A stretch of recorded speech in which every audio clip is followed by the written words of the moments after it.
Buenas tardes chicos, buenas tardes. Aquí creo que es. Ya.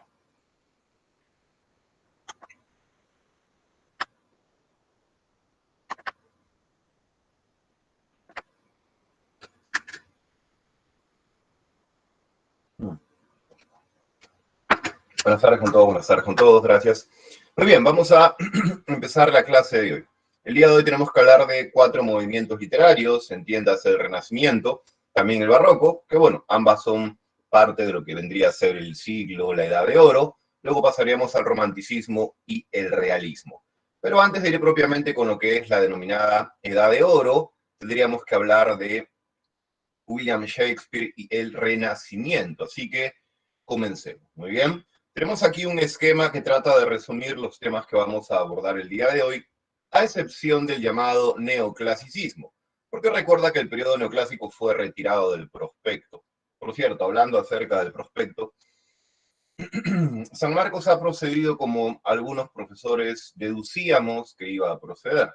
Algunos, bueno, al darnos cuenta de los cambios que había realizado San Marcos en los prospectos anteriores, pensamos que quizás San Marcos, entendiendo que la preparación virtual es un poco más complicada, había sacado una especie de versión algo light de su prospecto, porque efectivamente, al menos en mi curso, la cantidad de temas había descendido. Quizás como ya en parte se inicia una vuelta a la normalidad, San Marcos quizá por eso ha devuelto su prospecto, el temario de literatura, a la normalidad. Si han revisado el prospecto que circula por algunas páginas de Facebook e Internet, se habrán dado cuenta que el temario de literatura ha vuelto a ser el mismo temario que teníamos antes de la pandemia. Una cantidad de temas muy cuantiosa, una cantidad de obras igualmente numerosa. Así que olvídate de los dos prospectos últimos. El prospecto para este examen de admisión recupera todos los temas que estábamos acostumbrados a estudiar antes de la pandemia, que en cuanto a cantidad, ya sabes, es mucha, pero mucho mayor si lo comparamos con los dos últimos prospectos que incluían una cantidad algo más reducida de contenido. Muy bien, empecemos a hablar sobre lo que es el Renacimiento. Recordemos que el Renacimiento ocupa el siglo XVI, surge en Florencia, ciudad italiana, y surge ahí debido a que Florencia es también la cuna del humanismo, una corriente de pensamiento que será el pilar fundamental para el surgimiento de lo que sería el movimiento renacentista. No te olvides que el Renacimiento se llama así porque literalmente renace la admiración por lo grecolatino. Ocurre que en la Edad Media el clasicismo grecolatino había sido algo marginado, porque en la Edad Media el cura te decía, oye, no leas a los clásicos son paganos, no creen en nuestro Dios. Te recomendamos no leer a los griegos y a los romanos. Sin embargo, ese clasicismo algo marginado en la Edad Media se va a convertir en el saber más admirado durante el Renacimiento. La pregunta es, ¿y por qué renace la admiración por lo grecolatino durante el siglo XVI, durante el periodo renacentista? Bueno, recuperar la admiración por lo greco-romano es algo que le debemos al humanismo. Recuerda que humanista es aquel intelectual que básicamente lee las obras de la antigüedad clásica en sus idiomas originales, griego y latín, analiza estos textos y además los traduce a las lenguas de la actualidad para difundir en los idiomas de aquella época el saber de Grecia y el saber de Roma. Profe, una pregunta, ¿y por qué los humanistas querían difundir el saber grecolatino durante la Europa del siglo XVI? Si querían difundir el saber clásico grecolatino es porque los humanistas consideraban que el saber clásico de la antigua Grecia y Roma era un modelo, un ejemplo a seguir. Lo que fueron los clásicos en la antigüedad grecolatina, tenemos que intentar serlo nosotros durante el Renacimiento, durante el siglo XVI, durante la Edad Moderna. Obviamente que la idea de que el clasicismo grecolatino es un ejemplo a seguir, un modelo, también va a impregnar las artes, lo que significa que a nivel artístico, el ideal de belleza que tienen los renacentistas no es sino un sinónimo del ideal de belleza que tenían los clásicos en la antigüedad. Para los clásicos grecolatinos, por ejemplo, la belleza se basa en el ideal de equilibrio, armonía, proporción, aplicable en la forma y en el fondo, algo de lo cual hablé en la clase anterior. Recuerda, el equilibrio, la armonía, la proporción era lo positivo a nivel artístico para los grecolatinos, mientras que lo repudiable a nivel artístico era el exceso. El exceso destruye la armonía. Por lo tanto, el equilibrio en el fondo incluye una cantidad equilibrada, moderada, no excesiva de temas o ideas. El lector te podrá entender. El equilibrio en el apartado de la forma implica no incluyas una cantidad excesiva de figuras literarias. El lector te va a entender porque tu lenguaje conserva la claridad. El concepto de belleza que tuvieron los clásicos grecolatinos en la antigüedad, la belleza se basa en el equilibrio aplicado a la forma y el fondo. Ese concepto de belleza basado en el equilibrio renace durante el siglo XVI, en donde renace la admiración por lo greco-romano. Muy bien, bueno, parte del renacer grecolatino tiene que ver con que se recuperen los tópicos. Pero cuidado, acerca de los tópicos latinos, Carpe diem, Beatus Ille o Locus Amoenus, hablaremos cuando toquemos ese tema que es la égloga 1 de Garcilaso de la Vega, la escuela italiana, el Renacimiento como una etapa interna a la Edad de Oro. Muy bien. No te olvides que durante el Renacimiento tenemos el llamado antropocentrismo. Lo central es que el ser humano, el hombre, desarrolle sus capacidades a nivel artístico, científico, filosófico, económico, militar, político, para lograr crear la utopía, una sociedad perfecta. Obviamente, la capacidad intelectual que distingue al ser humano, valga la redundancia, es la razón, el intelecto.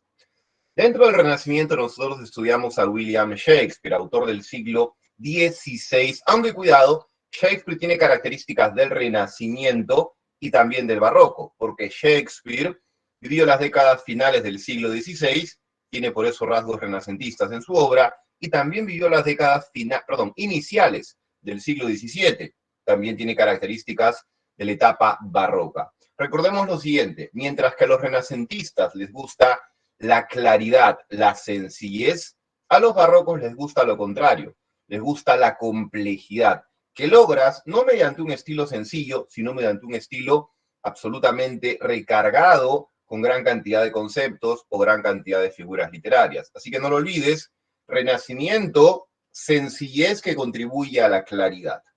Barroco, complejidad que contribuye a la dificultad del texto.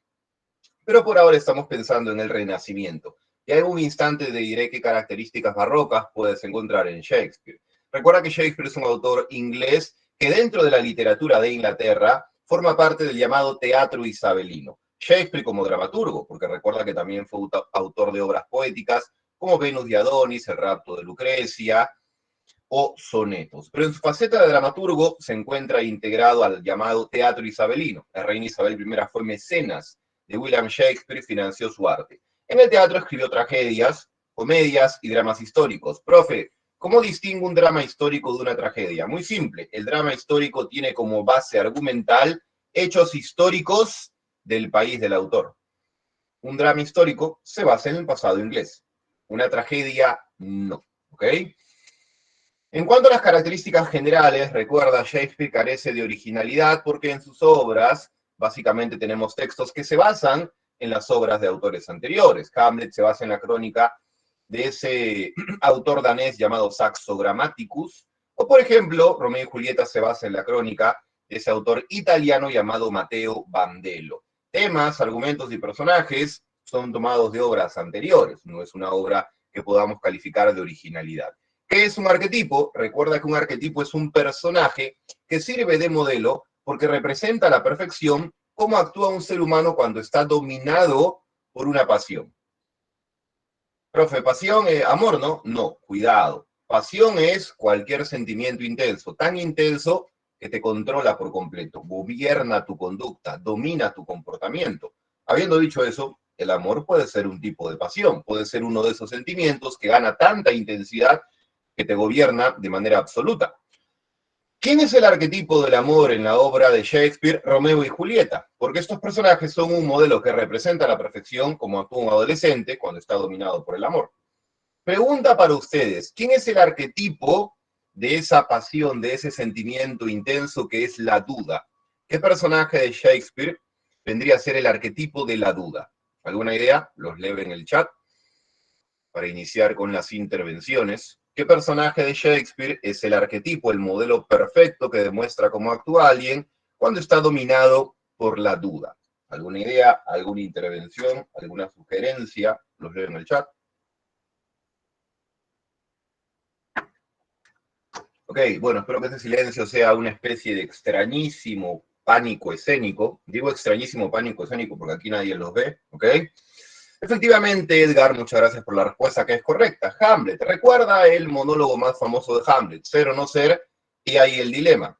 Y ahí también el sentimiento del cual Hamlet es arquetipo, la duda, ser o no ser. Hay una incertidumbre respecto de cuál de esas dos opciones debe ser la que yo finalmente tome.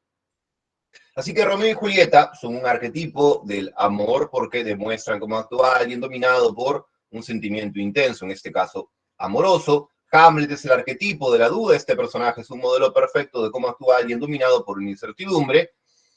¿Qué personaje de Shakespeare es un arquetipo de los celos?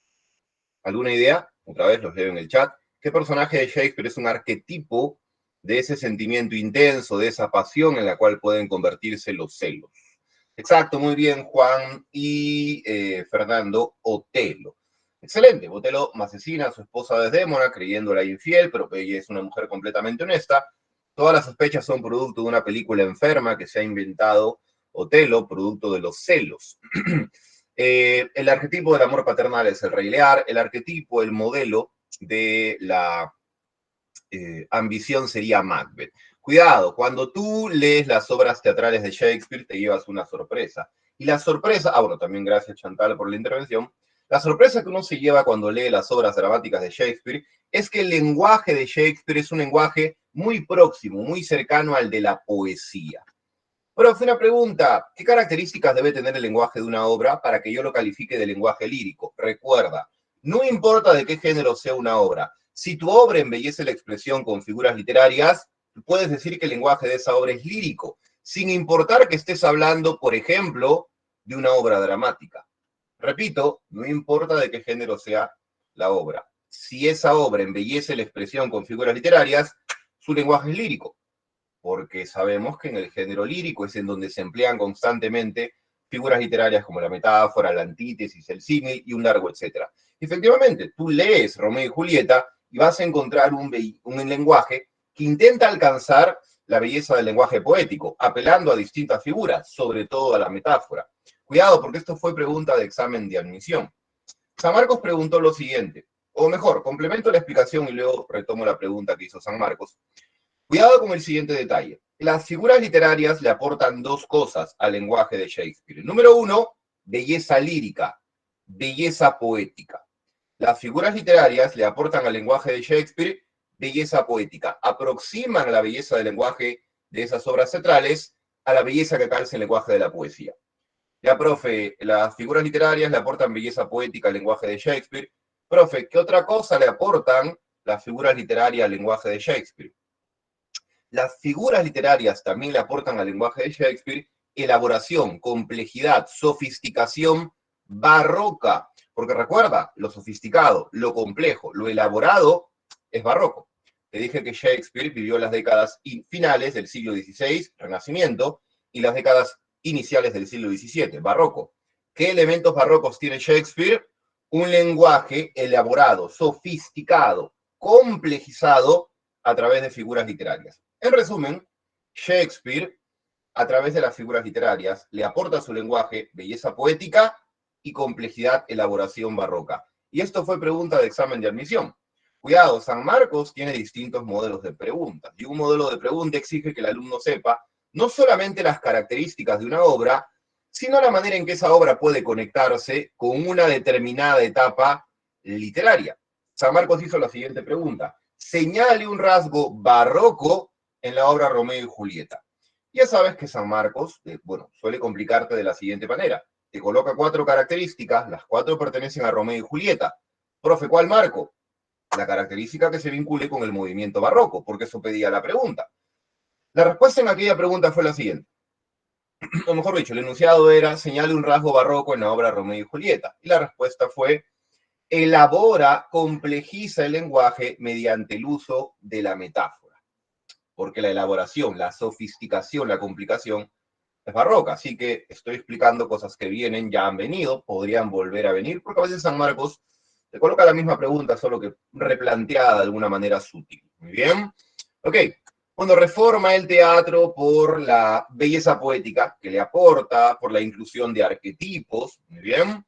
Ya hablé de los dramas históricos, la profundidad psicológica que pueden tener sus personajes, que debido a eso pueden entregarse a monólogos tan densos, son capaces de aportar ideas novedosas e interesantes, porque a nivel psicológico son bastante interesantes, perdón, son bastante elaborados en cuanto a mentalidad, a psicología, a manera de ser sus protagonistas.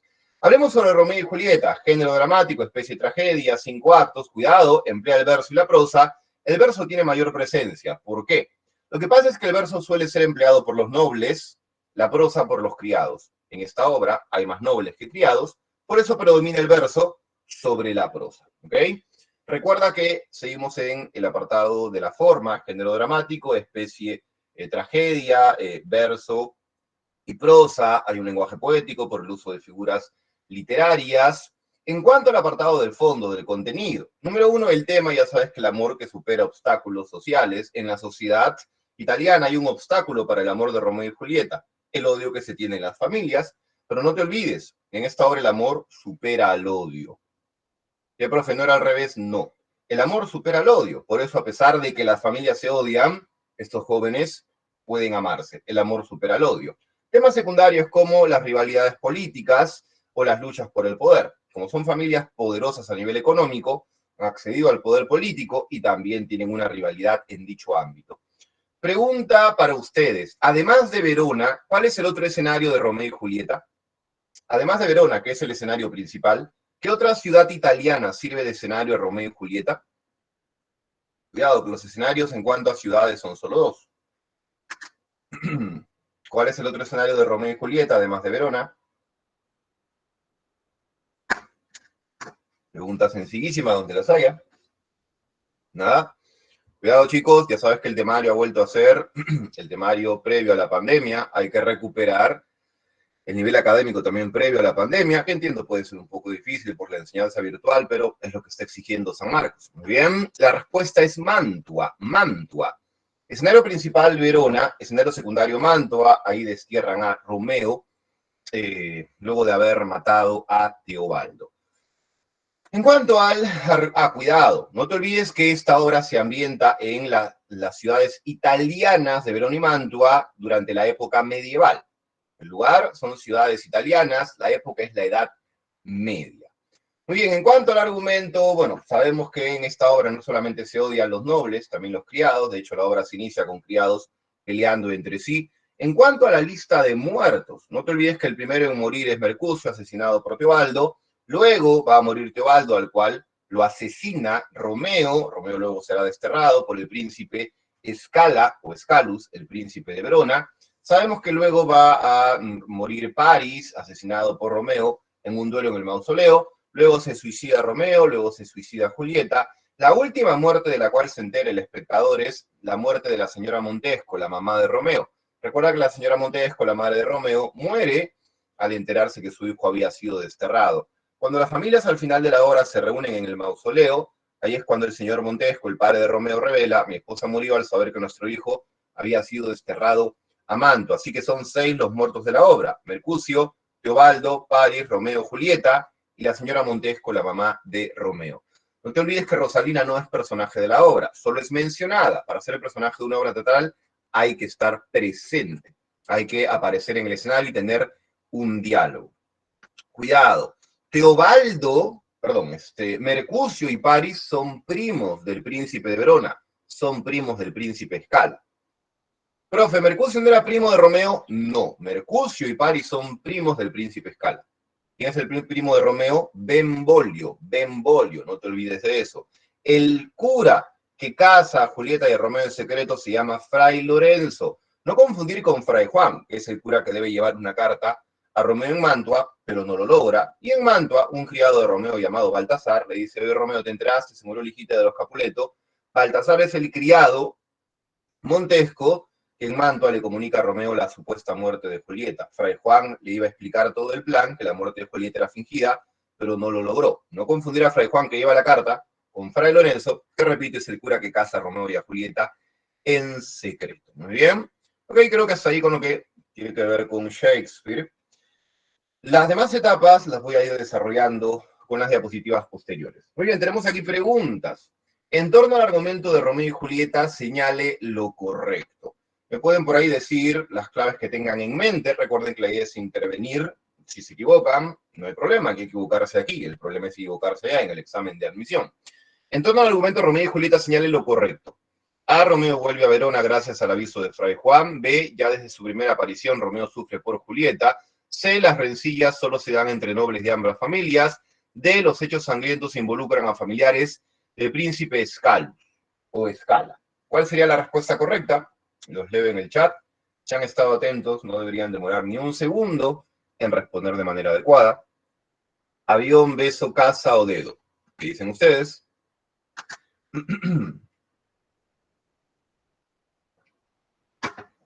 Los espero unos segundos. Repito, si han estado atentos, se habrán dado cuenta que la respuesta a esa pregunta le he dicho hace literalmente segundos. A ver, Nayeli nos dice avión, Juan también dice avión. ¿Alguien más que tenga por ahí una clave distinta o que refuerce la idea de que la clave es avión? ¿Nadie más? Leila también, perdón, Leia o Lucero dice avión, ya, todos avión. Muy bien, la respuesta es incorrecta. La respuesta es dedo. Lo dije hace un instante, no confundir a Fray Lorenzo, el que casa a Romeo y a Julieta, ¿ok? Con Fray Juan. Fray Juan llega a Mantua, le quiere avisar a Romeo que Julieta ha muerto, pero no lo logra. ¿Quién le avisa a Romeo que Julieta había fallecido? Baltasar, el criado Montesco, lo dije hace unos segundos. Así que no podía marcar la clave avión.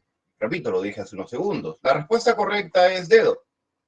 Hace unos segundos yo dije, Mercucio y París son primos del príncipe de Verona, Escala o Escalus. Hace segundos lo dije. ¿Ok? Así que cuidado con la atención porque la respuesta correcta la di literalmente hace no mucho. Muy bien. Profe, y la clave beso, ya de su primera aparición, Romeo sufre por Julieta. Al inicio de la obra, Romeo sufre por Rosalina, ni siquiera sabe quién demonios es Julieta. Profe, la clave casa, las rencillas solo se dan entre los nobles de ambas familias. Falso, la obra se inicia con criados peleándose. Para mostrar qué tan grande es el odio, Shakespeare nos muestra a los criados peleándose entre ellos. Los criados también se han comprado el odio de los nobles. Así que la respuesta es dedo. Espero que se hayan dado cuenta y confirmen que lo que está preguntando, mejor dicho, lo que se está cuestionando en la pregunta 1 es a lo que yo expliqué hace unos segundos. Vayamos con la pregunta número 2. Ya saben que cualquier duda que tengan la pueden colocar en el chat. Tenemos aquí un fragmento, una pregunta tipo DECO. ¿Ok? ¿Alguien tiene ya en mente alguna respuesta? Avión, beso, casa o dedo. En base al fragmento tenemos que afirmar que no se puede sustentar en esta cita. Cuidado, ¿qué alternativa no se puede afirmar luego de la lectura del fragmento? Siempre lee con cuidado el enunciado. Algunos van mecanizados pensando que siempre te van a pedir marcar lo que sí corresponde.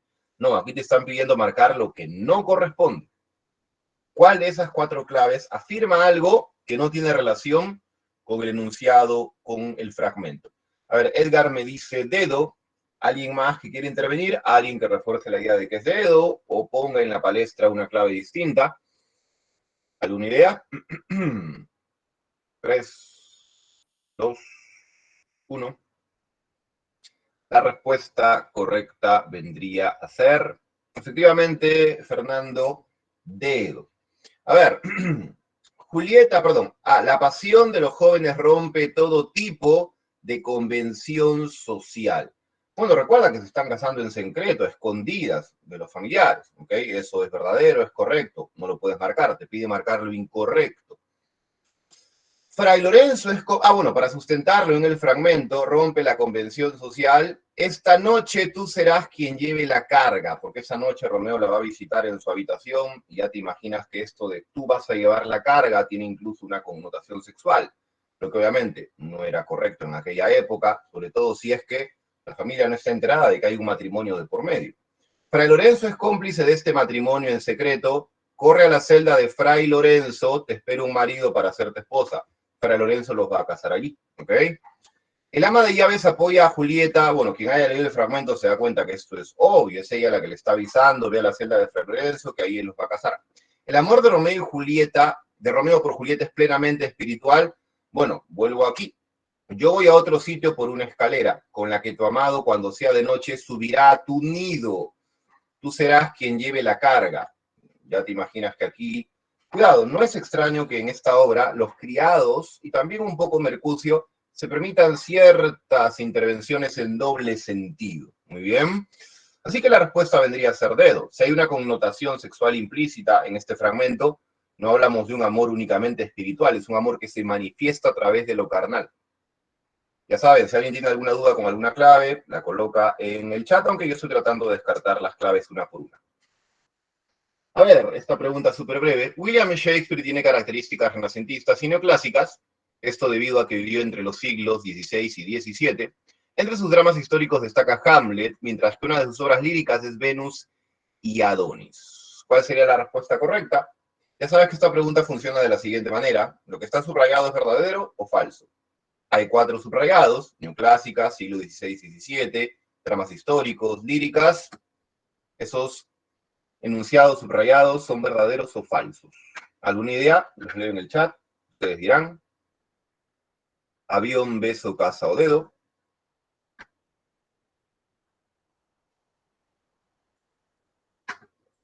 Esta pregunta está sencillísima de responder, sobre todo porque todo lo que se dice aquí yo lo he desarrollado resumido en los minutos anteriores de clase.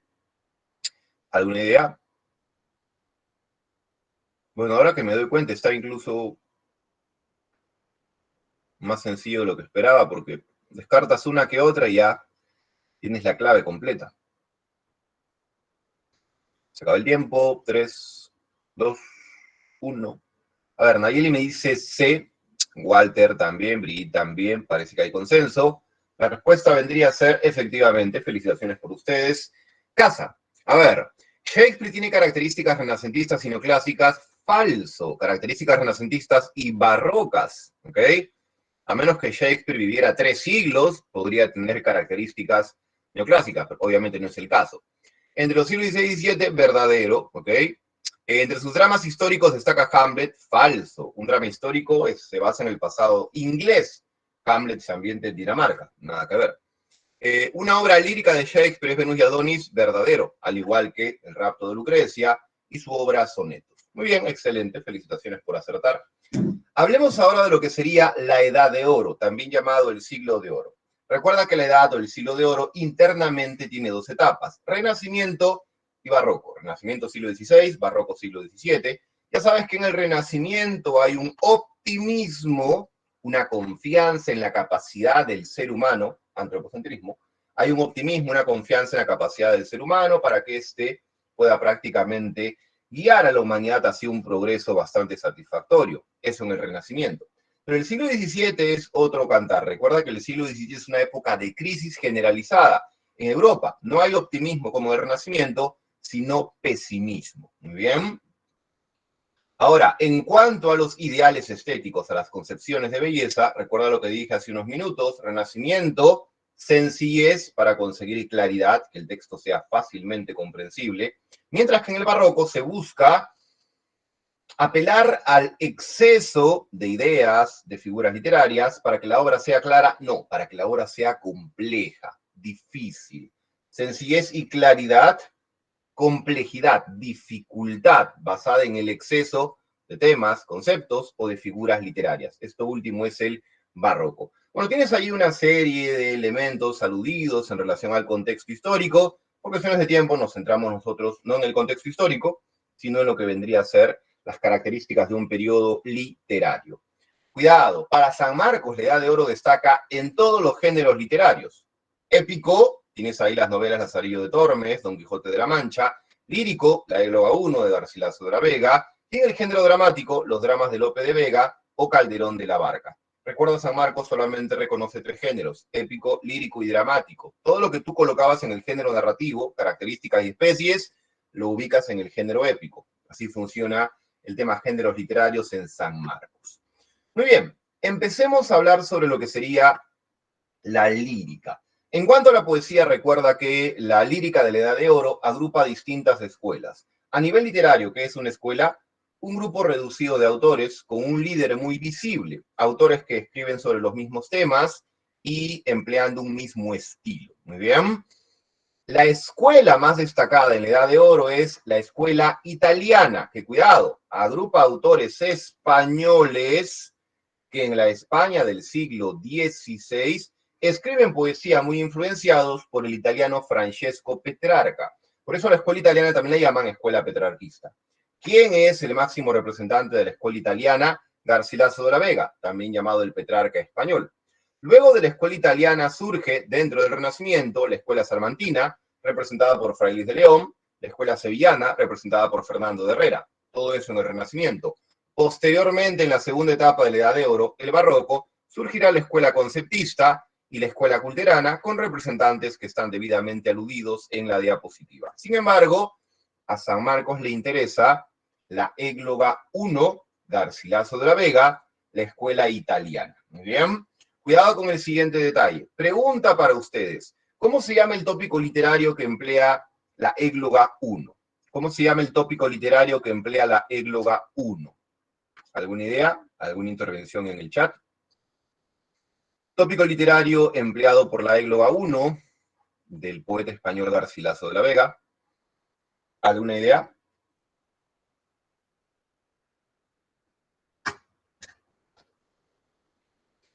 Cuidado, el amor no es un tópico literario. Cuando hablamos de tópicos literarios nos referimos a una serie de temas que han sido de uso recurrente y esos tópicos literarios suelen tener nombre en latín.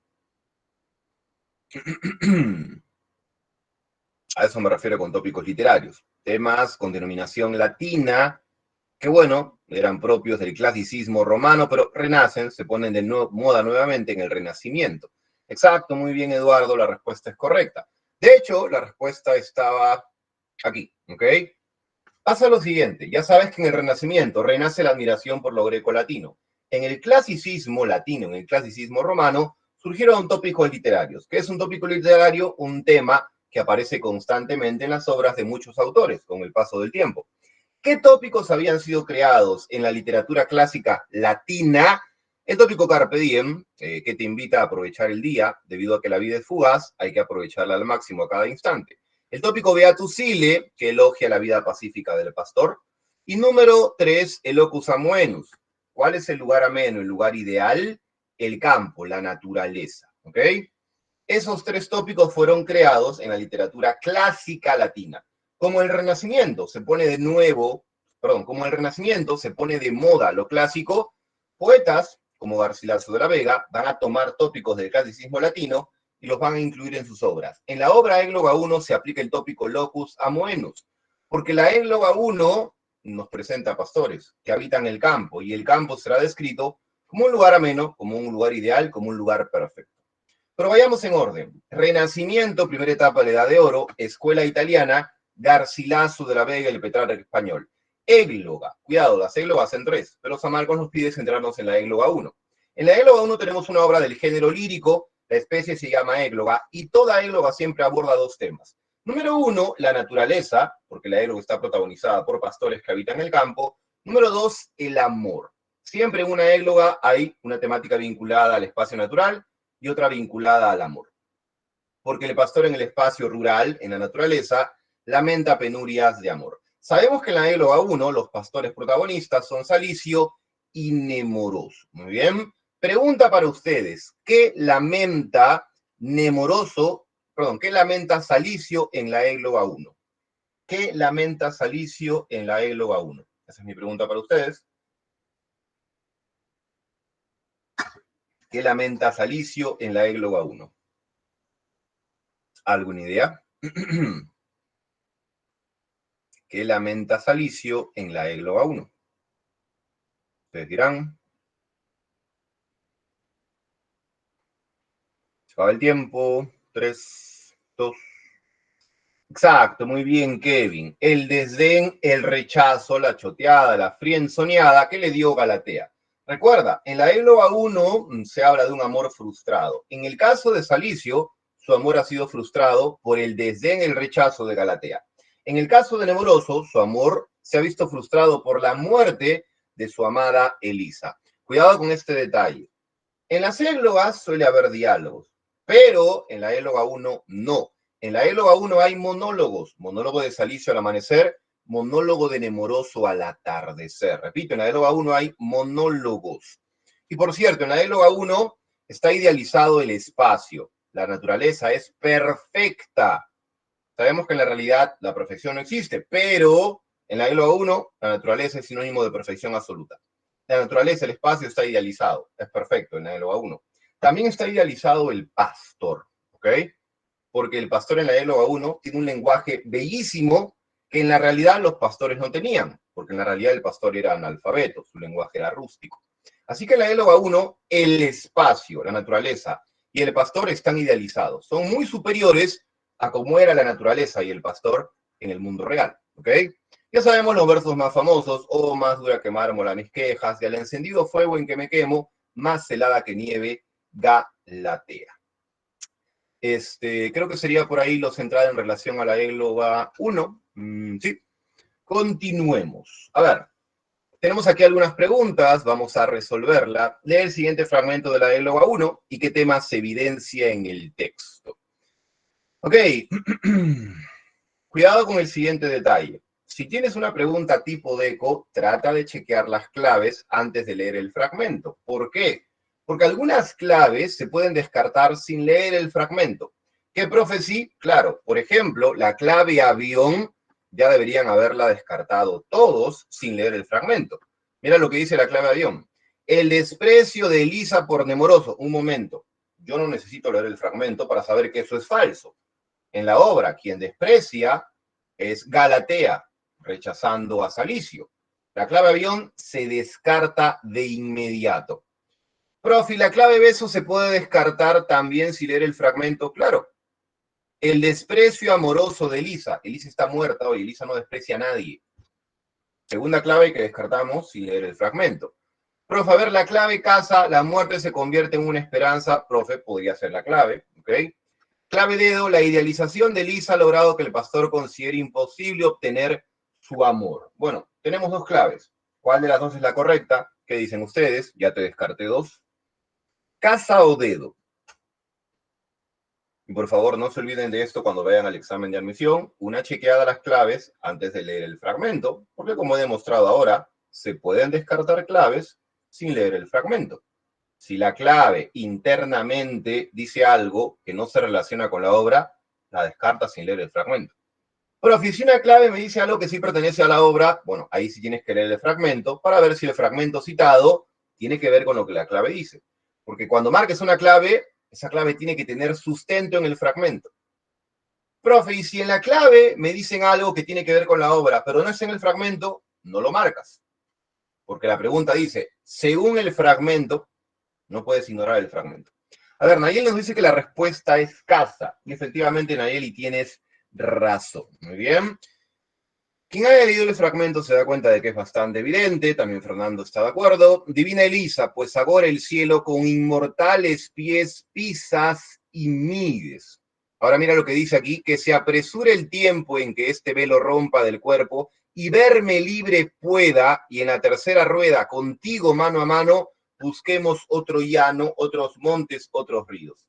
Esos otros llanos, otros montes y otros ríos no pertenecen al mundo terrenal, sino al mundo del más allá. Nemoroso espera que la muerte le permita reunirse con la mujer que ama. Excelente, Fernando y Nayeli, gracias por la intervención. Y no se olviden, se pueden descartar claves. Si leer el fragmento, ganas tiempo, y en un examen de admisión el tiempo es a veces oro y sinónimo de ingreso. Nos olvidamos de la lírica y pasamos al teatro. Pero cuidado, aquí quisiera extenderme acerca de las características del barroco. ¿Por qué? Porque el teatro que nosotros estudiamos en la Edad de Oro es completamente barroco. Si tú quieres estudiar a Lope de Vega, es un autor barroco. Quieres estudiar a Calderón de la Barca, es un autor barroco. ¿Ok? Solo estudiamos teatro barroco en la Edad de Oro. Y solo estudiamos a Lope de Vega. San Marcos no pide que estudiemos a Calderón de la Barca. Recuerda, el barroco ocupa el siglo XVII, una época de crisis, decepción, desencanto, porque se había demostrado que el ser humano no podía gobernarse, guiarse a sí mismo. En España, por ejemplo, los reyes, la nobleza seguían derrochando el dinero, un dinero que escaseaba porque ya no llegaban los mismos metales preciosos desde América, desde las colonias. Eso es una muestra de que el ser humano No puede gobernarse, ni controlarse, ni guiarse a sí mismo hacia el progreso. De ahí la decepción, la crisis, el desengaño del siglo XVII. Recuerda que en el siglo XVII se apela al exceso, a lo exagerado, a lo desproporcionado. Se recargan las obras con una cantidad excesiva, desproporcionada y exagerada de ideas, conceptos, temas. El lenguaje también se recarga con una cantidad desequilibrada, desmesurada, excesiva de figuras literarias. Los barrocos gustan de apelar al exceso, a lo desequilibrado, para crear obras no sencillas y claras, sino complejas, sofisticadas, elaboradas, difíciles. Otra característica del barroco es que las obras plantean mucho la idea de la inestabilidad. Profe, ¿por qué? Están reflejando la inestabilidad que vivían las personas del siglo XVII. Recuerda, el siglo XVII, época de crisis económica, sanitaria, porque se daban algunas pestes. Si el mundo, a través de situaciones económicas y políticas, me grita crisis, toda crisis es sinónimo de inestabilidad. Esa inestabilidad se traslada a las obras literarias, ¿ok? Profe, ¿de qué manera la inestabilidad se plasma en las obras literarias? Bueno, se plasma a través de constantes cambios, cambios inesperados, ¿ok? Que la realidad cambie de manera inesperada es una muestra de que la realidad es dinámica, inestable y que yo no la puedo controlar. Por eso cambia sin que yo prácticamente esté listo para ello.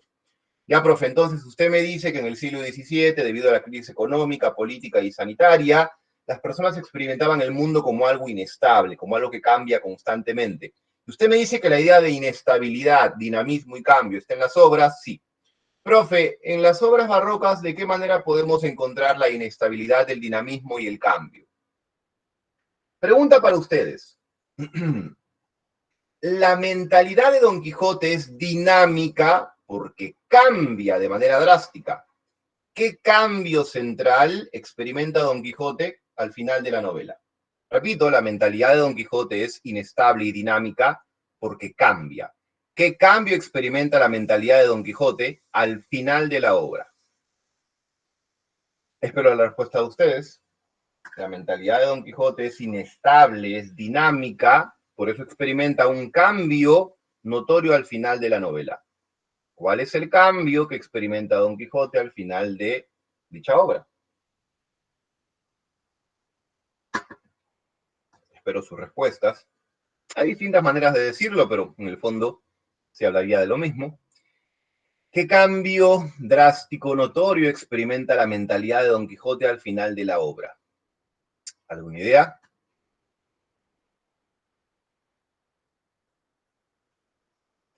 ¿Alguna sugerencia? Antes de que lo responda yo y les robe la oportunidad de la intervención. Efectivamente, una manera de decirlo es lo que ha dicho Carlos. Pasa de ser un loco, un demente, a alguien que recupera la cordura. Eso demuestra que la mentalidad, la psicología de Don Quijote es inestable, es dinámica, experimenta cambios drásticos. Del extremo de la sinrazón, la besanía, la demencia, la locura, esa mentalidad se desplaza dinámicamente hacia el extremo opuesto. La cordura, la razón, la sensatez. Pero recuerda, hay otro cambio en su mentalidad. Se va del extremo idealista al extremo opuesto. Se convierte en un materialista. Así que recuerda, el siglo XVII fue una época de crisis económica, política y sanitaria. Toda época de crisis es una época inestable, de grandes cambios. Esto se plasma en las obras barrocas a través de cambios muy notorios, que nos hablan de una realidad inestable. La mentalidad de Don Quijote es inestable, por eso cambia de manera tan drástica de la locura a la cordura, del idealismo al materialismo. Lo mismo pasa en esa obra barroca que es La vida y sueño. Efectivamente, Nicole, como dije, había distintas maneras de expresarlo. Don Quijote, que era un idealista, se sanchifica convirtiéndose en un materialista, como lo era Sancho a lo largo de la obra. Excelente, Nicole. Estaba diciendo que en la obra La vida y sueño, que también es barroca, la idea de inestabilidad, cambio, dinamismo está presente. ¿Qué era Segismundo al inicio de la obra? Un preso. ¿Qué es Segismundo al final de La vida y sueño? Pregunta para ustedes, ¿qué cargo tiene Segismundo al final de La vida y sueño?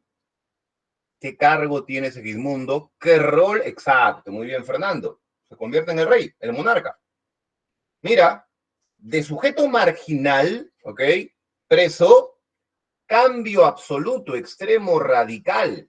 La condición de Segismundo es dinámica, se desplaza, cambia al extremo opuesto, de preso a rey, de sujeto marginal a ser el sujeto central de la nación, un monarca. Estos cambios en las condiciones de preso a rey, estos cambios en la mentalidad de idealista a materialista, hablan de una realidad inestable, dinámica, que cambia, no de una realidad estática. Muy bien. Y claro, los españoles, como Calderón de la Barca o Don Quijote de la Mancha, perdón, Calderón de la Barca o Cervantes, sabían mejor que nadie que la realidad era dinámica e inestable. ¿Por qué?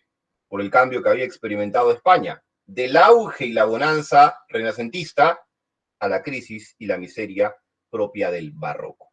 Hablemos ahora del teatro. Cuidado, en la Edad de Oro se crea una nueva especie dramática. Me refiero al drama. Recuerda que el drama mezcla tragedia y comedia. El drama fue creado por Félix Lope de Vega. Cuidado, todos los dramas obedecen las mismas características. Mezcla de tragedia y comedia. El tema es trágico, triste. ¿Quién pone el apartado cómico? Un gracioso. Pregunta para ustedes, ¿quién es el gracioso en La vida de sueño? ¿Quién es el personaje gracioso en La vida de sueño? Recuerda que el ciclo repaso es práctico y parte de ese trabajo práctico es que yo los ametralle con preguntas y ustedes den lugar a sus intervenciones. Excelente, Fernando. El gracioso en La vida de sueño es Clarín. El tema de La vida de sueño es trágico, alguien que no sabe distinguir la realidad de la ficción. Quien pone el apartado cómico, un gracioso. Clarín, como bien dice Fernando. Clarín que muere cerca del desenlace de la obra. Además de mezclar tragedia y comedia, todo drama se divide en 3 actos o jornadas. Todo drama se escribe en verso. Todo drama predomina, hace un uso mayoritario de los versos octosílabos. Sobre todo hay versos de 8 sílabas métricas. Puede haber endecasílabos, heptasílabos, alejandrinos, pero sobre todo se utiliza el octosílabo. Muy bien. Otra característica importante del drama es que... Iba a decir algo y ya me olvidé. Ya. Una característica importante del drama es que no acata las unidades clásicas. No acata la unidad clásica de espacio. La unidad clásica de espacio te dice un escenario para tu obra. Bueno, el drama rompe la unidad de espacio apelando no a la unidad, sino a la variedad de espacios. En La vida de sueño puedes estar en las montañas de Polonia, en el palacio del rey Basilio, en la torre de Segismundo, en el campo de batalla. Rompo la unidad de espacio apelando a la variedad de escenarios. También rompe la unidad de tiempo. La unidad de tiempo exige que la obra se desarrolle al mucho en un día de la vida de los personajes. Bueno, le voy a colocar una gran variedad de días, meses o años en la existencia de los protagonistas. Por último, la unidad de acción exigía, tu obra debe tener un solo argumento. Rompo la unidad de acción apelando a la variedad de argumentos, historias paralelas, tramas simultáneas, argumentos que se desarrollan de manera pareja, digámoslo así, ¿ok? En La vida de sueño hay 2 argumentos. Número 1, Segismundo enfrentado a la figura de su padre, el rey Basilio. Pregunta para ustedes, ¿qué mujer protagoniza el otro argumento de La vida de sueño? Repito, Segismundo enfrentado a su padre, el rey Basilio, primer argumento de La vida de sueño. ¿Qué mujer protagoniza la segunda trama, el segundo argumento de La vida de sueño? Los leo en el chat. Excelente, Fernando, Rosaura. Mientras Segismundo, bueno, también Chantal y Lucero, mientras Segismundo está enfrentado a la figura de su padre Basilio, que lo ha encerrado en una torre, Rosaura está enfrentada a la figura del hombre que la engañó. ¿Quién engañó a Rosaura prometiéndole matrimonio y luego yéndose a cortejar a otra mujer llamada Estrella? ¿Quién le prometió matrimonio a Rosaura en Moscovia, pero luego se fue a Polonia a cortejar a Estrella? Nombre de ese sujeto. Basilio, no, Basilio es el padre de Segismundo, además Rosaura, perdón, Basilio es padre de Segismundo, tiene que ver con el primer argumento más que nada. El segundo argumento de Rosaura nos muestra a esta muchacha, exacto, Fernando, te redimiste, Astolfo. Recuerda, la obra de La vida de sueño se inicia cuando Rosaura llega de Moscovia a Polonia buscando cobrar venganza de Astolfo, que le prometió matrimonio en Moscovia, pero llega a Polonia para cortejar a Estrella. Por eso Rosaura persiguiéndolo quiere cobrar venganza, Rosaura viene disfrazada de varón, llega con Clarín y ambos terminan descubriendo a Segismundo encerrado en la torre, pero luego se va a descubrir que Rosaura es hija de quién. También gracias, Mabel, por la intervención. ¿De quién es hija Rosaura? ¿Alguna idea? Te ayudo. Rosaura es hija de la persona que cuida a Segismundo. ¿Cómo se llama ese sujeto? Rosaura es hija de la persona que cuida a Segismundo. ¿Cómo se llama ese individuo? Ustedes dirán. Mira, que estoy preguntando por personajes. Exacto, Fernando. Muy bien, Chantal. Y los que intervengan luego, Clotaldo. Clotaldo descubre que Rosaura es su hija, pero bueno, esto lo va a revelar recién al final de la obra. Muy bien. A ver, sabemos que Basilio había encerrado a su hijo por temor a lo que predijeron los astros. Sin embargo, quiere liberar a Segismundo para darle la oportunidad de ver si se comporta bien o mal. Segismundo se comporta mal, mata a un criado, trata de matar a Clotaldo, lo vuelven a encerrar. Luego el pueblo se va a encargar de liberar a Segismundo.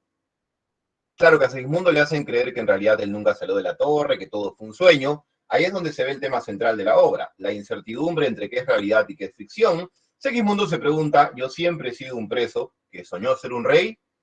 ¿O ahora quizás soy un rey dormido que está soñando ser un preso? Y lanza su famoso monólogo, que es la vida de un frenesí, que es la vida de una ilusión, una sombra, una ficción, y el mayor bien es pequeño, porque toda la vida es sueño y los sueños, sueños son.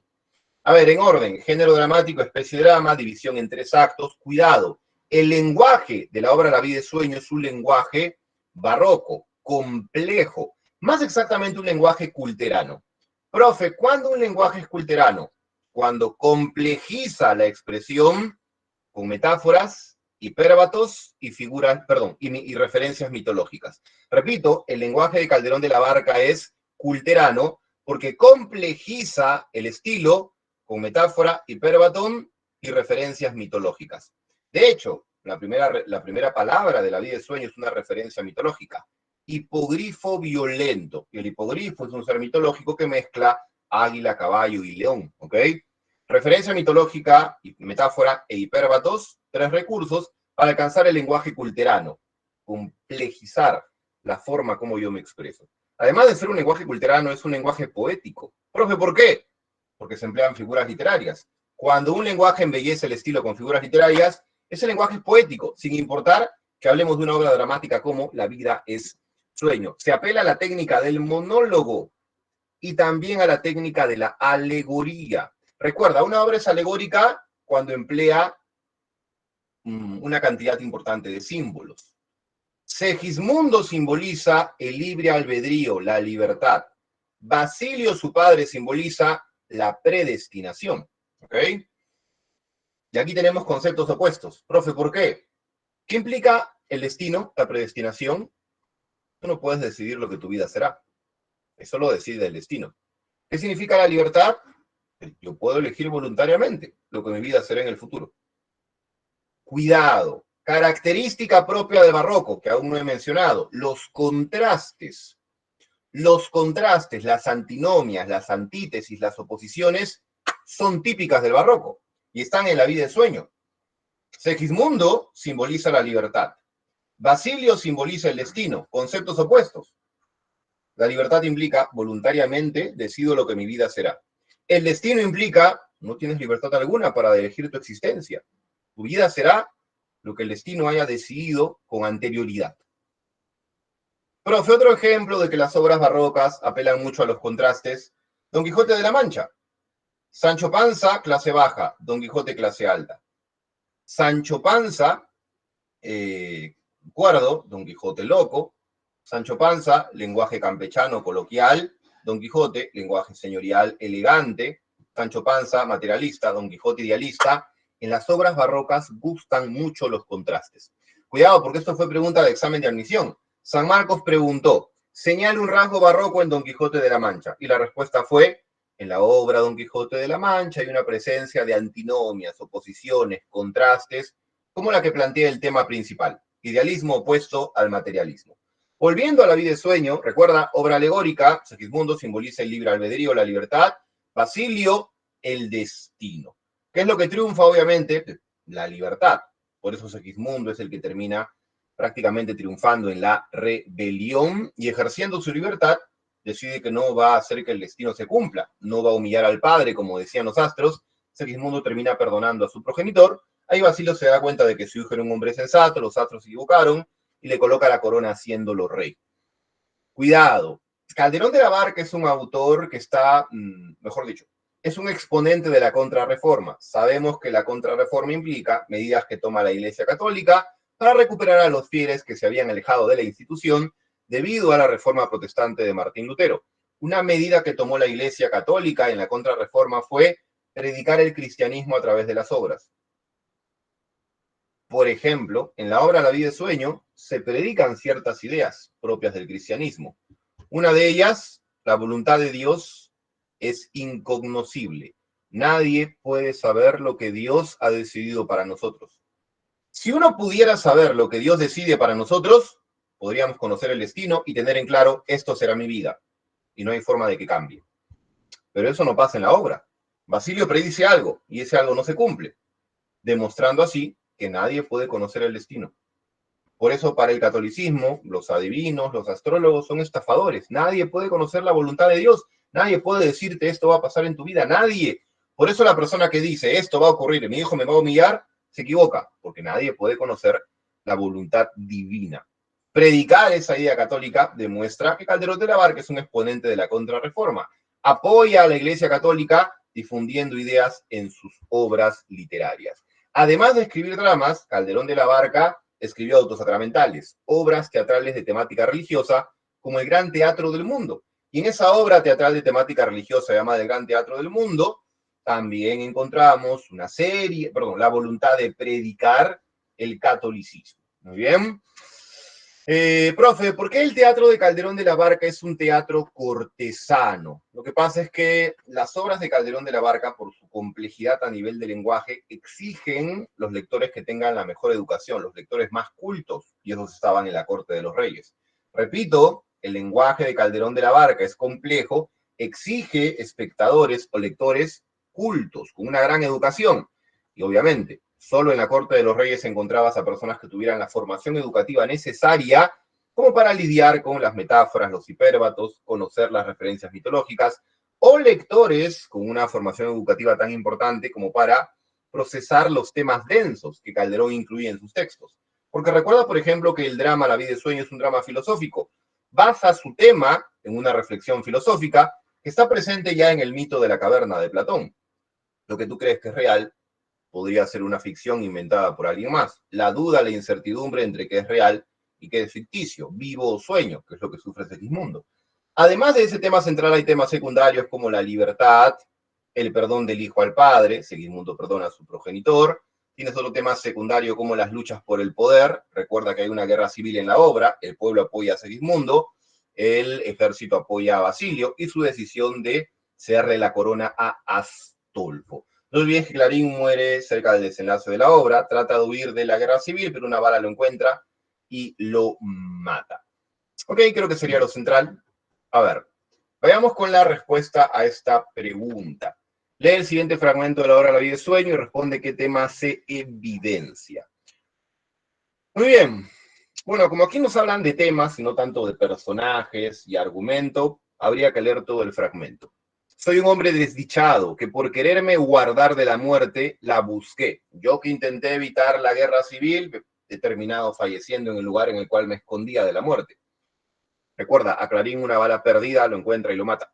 Huyendo de ella, topé con ella, con la muerte, es decir, pues no hay lugar para la muerte secreto, de donde claro se arguye de quien más su efecto, huye es quien se llega a su efecto. Cuidado, dice efecto porque es el español del siglo XVII, hoy en día decimos efecto. Por eso tornad a la lid sangrienta luego, que entre las armas y el fuego hay mayor seguridad que en el monte más guardado, que es donde se había escondido Clarín, que no hay seguro camino a la fuerza del destino y a la inclemencia del hado, y así, aunque a libraros vais de la muerte con huir, mirad que vais a morir si está de Dios que muráis. Muy bien. Clave A, el destino impuesto por los dioses es inevitable y el escapar de él solo atrae la fatalidad. Clave B, la voluntad de Dios es la fuerza definitiva que guía el destino de los hombres.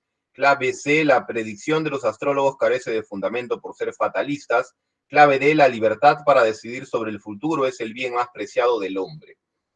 Clave avión, beso, casa o dedo. Recuerda, lo que quieras marcar debe poder sustentarse en el texto. No vayas a marcar algo y decirme, profe, pero esa idea sí está en la obra. Tiene que estar en el fragmento. Si es una idea que está en la obra, pero no está en el fragmento, no la marcas. ¿Cuál sería la clave correcta aquí? ¿Qué dicen ustedes? A ver, Fernando dice clave beso, Nicole dice beso, ¿alguien más? Kiara dice beso con cierta duda. La respuesta correcta sería, efectivamente, beso, felicitaciones a ustedes.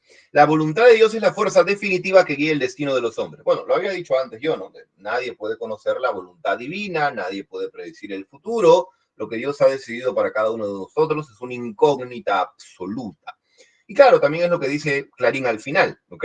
Mirad que vais a morir si está de Dios, si ha decidido Dios que tú mueras, vas a morir. No hay forma de escapar de eso. Claro que el detalle es que uno no puede saber si Dios ha decidido que uno muera hasta que el hecho ocurra. Antes no puede saberlo porque nadie puede conocer la voluntad divina. Profi, la clave, avión, el destino impuesto por los dioses, esta hora recuerda, transmite el concepto cristiano del monoteísmo, no hay muchos dioses. La predicción de los astrólogos carece de fundamento, bueno, aquí no se menciona para nada a la astrología, ni a Basilio, que es el rey astrólogo. Libertad para decidir sobre el futuro es el bien más preciado del hombre. Aquí también no se hace referencia a la libertad, sino, digámoslo así, a un concepto un poco distinto. Dios decide lo que nuestra vida será, ¿ok? Nosotros no tenemos libertad para elegir lo que la vida de cada quien será. Lo bonito es que como no conocemos la voluntad de Dios y no sabemos lo que nuestra vida será, tenemos, digámoslo así, una especie de ilusión de libertad, si lo quieres de esa manera. Muy bien.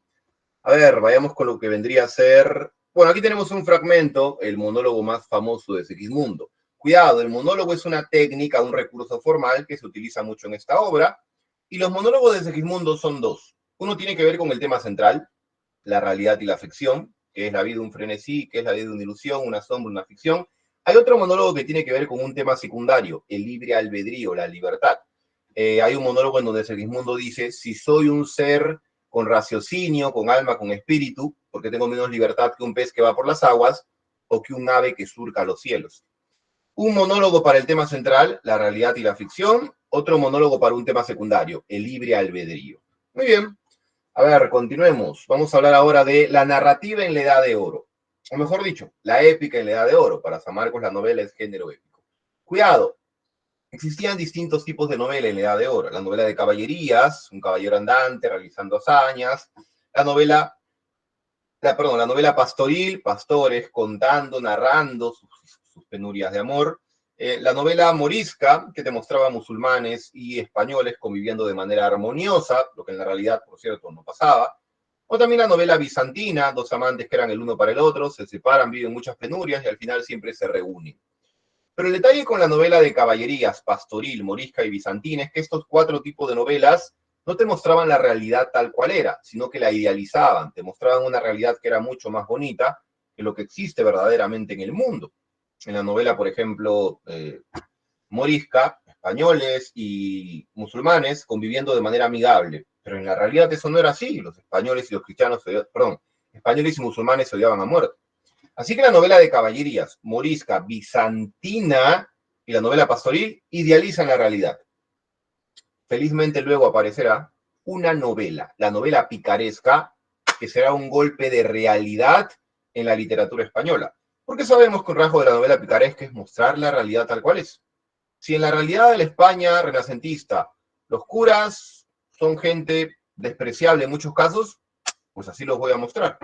Un cura mujeriego, un cura que hace negocios, un cura que sencillamente es un tacaño, ¿te das cuenta? Antes de la novela picaresca, los otros tipos de novelas que existían en la Edad de Oro idealizaban la realidad, sin embargo, la salida de Tormes no, es un golpe de realidad que busca mostrar la España del Renacimiento tal y cual era. Hablemos de la salida de Tormes, que cuidado, es una novela renacentista. Género épico para San Marcos.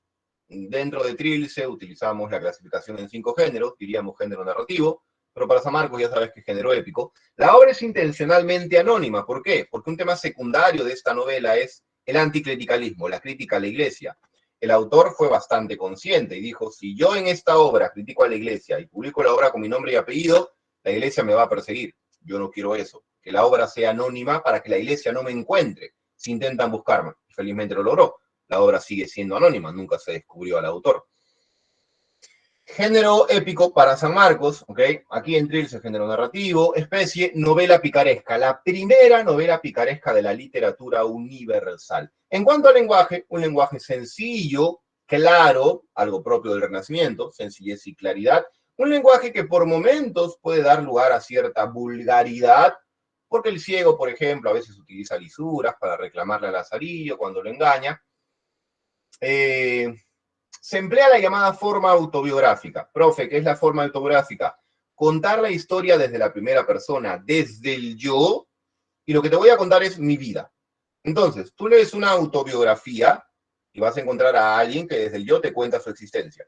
Toma una novela picaresca, vas a encontrar a un pícaro, el protagonista que desde el yo te cuenta su vida. Lazarillo en primera persona nos cuenta su vida desde que tiene 8 años de edad hasta que tiene aproximadamente unos 28, 29 o 30. Por eso forma autobiográfica.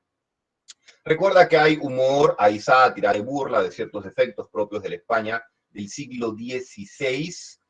Y creo que eso sería lo central en relación al lenguaje, a la forma, a la estructura, a las técnicas. En el apartado del fondo, tema principal, la pobreza y los distintos tipos de honra.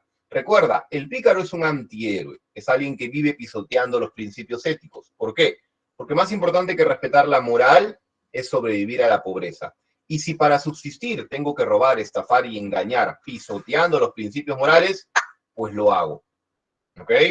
Más importante que respetar la ética es subsistir, sobrevivir a la miseria que me aqueja. Tema principal de Lazarillo de Tormes, la pobreza, el pícaro siempre es pobre, y los distintos tipos de honra. Recuerda que en esta obra cada personaje crea su propio concepto polémico y discutible de honra. Para el escudero, por ejemplo, la honra consiste en la honra consiste en aparentar. Él es pobre, pero quiere aparentar ser una persona adinerada, cree que así conserva su honra. Para el ciego y para el Lazarillo, que son pícaros, la honra consiste en aprovecharse de los demás. Si yo me aprovecho, saco beneficio de cualquier situación, mi honra está intacta.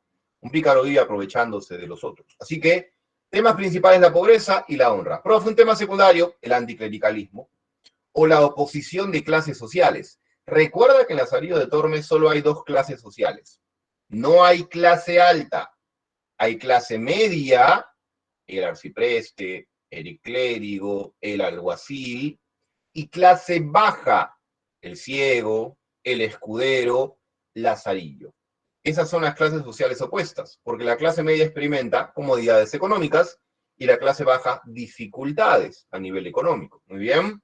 Así que oposiciones sociales, clase baja y clase media, anticlericalismo, o también, por ejemplo, la venganza y la violencia. Te recuerda, cada vez que el ciego se da cuenta de que Lazarillo le está lorneando, el ciego se venga de manera violenta, lo golpea, lo masacra, etcétera, etcétera.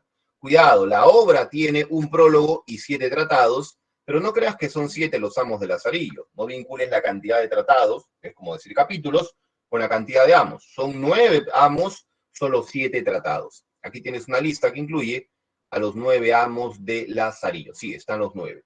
Ahora recuerda que junto al ciego, o mejor dicho, los amos de Lazarillo no tienen nombre propio. Los únicos personajes con nombre propio, además del protagonista, son sus padres y su padrastro. Tomé González, papá de Lazarillo, Antona Pérez, mamá de Lazarillo, y Zaide, padrastro del protagonista. Solo 3 personajes, nada más. Son los 3 únicos nombres que tienes que aprender. El de Lazarillo no, porque está en el título, ¿ok? Así que no puedes ir a un examen de admisión esperando que te pregunten, solo por Lazarillo hay otros personajes con nombre propio, no los olvides. Antona Pérez, mamá de Lazarillo, Tomé González, el padre, y Zaide, el padrastro. Alguien dirá, profe, eso no viene, ya vino en simulacro de admisión. Ya San Marcos en simulacro de admisión inició una pregunta de eco, incluyendo a estos personajes que, repito, son los que tienen nombre propio en la obra. ¿Ok? Así que ya vino en simulacro de admisión, podría venir en un examen general. Eventos de Lazarillo junto al ciego. Recuerda, el episodio famoso de la estatua del toro. Lazarillo era un niño inocente, pero el ciego le mete un golpezazo, golpea la cabeza de Lazarillo contra la estatua, engañándolo, y el ciego le dice a Lazarillo, en este mundo no sobrevives si no eres hábil, astuto e ingenioso. Lazarillo con su chinchonazo dice, este maldito tiene razón, en este mundo no voy a sobrevivir si no soy hábil e ingenioso. La ironía es que la víctima del ingenio de Lazarillo será el propio ciego, porque el ciego le da poca comida, poca bebida, y Lazarillo se las tiene que ingeniar para aprovecharse del ciego, robándole uvas, robándole monedas, robándole vino, robando la longaniza. El episodio de la estatua, el inicial, se complementa con el episodio de las uvas, el vino, las monedas, la longaniza, pero recuerda que el evento final de Lazarillo junto al ciego es cuando Lazarillo hace que el ciego salte y se estampe de cara contra un poste, una columna, un pilar de concreto. Finalmente Lazarillo se va. Tiene como segundo amo al clérigo, al cual Lazarillo le roba pan y queso, aunque luego el clérigo se da cuenta del robo. Muy bien. Luego tenemos al escudero, que recuerda, finge tener dinero, pero es tan pobre que Lazarillo va a mantener al escudero. Pregunta de examen de admisión. Señale una característica de Lazarillo. Respuesta: Lazarillo es un pícaro, pero puede tener un corazón solidario. ¿Qué profecía? Lo demuestra al lado del escudero. Lazarillo mantiene al escudero.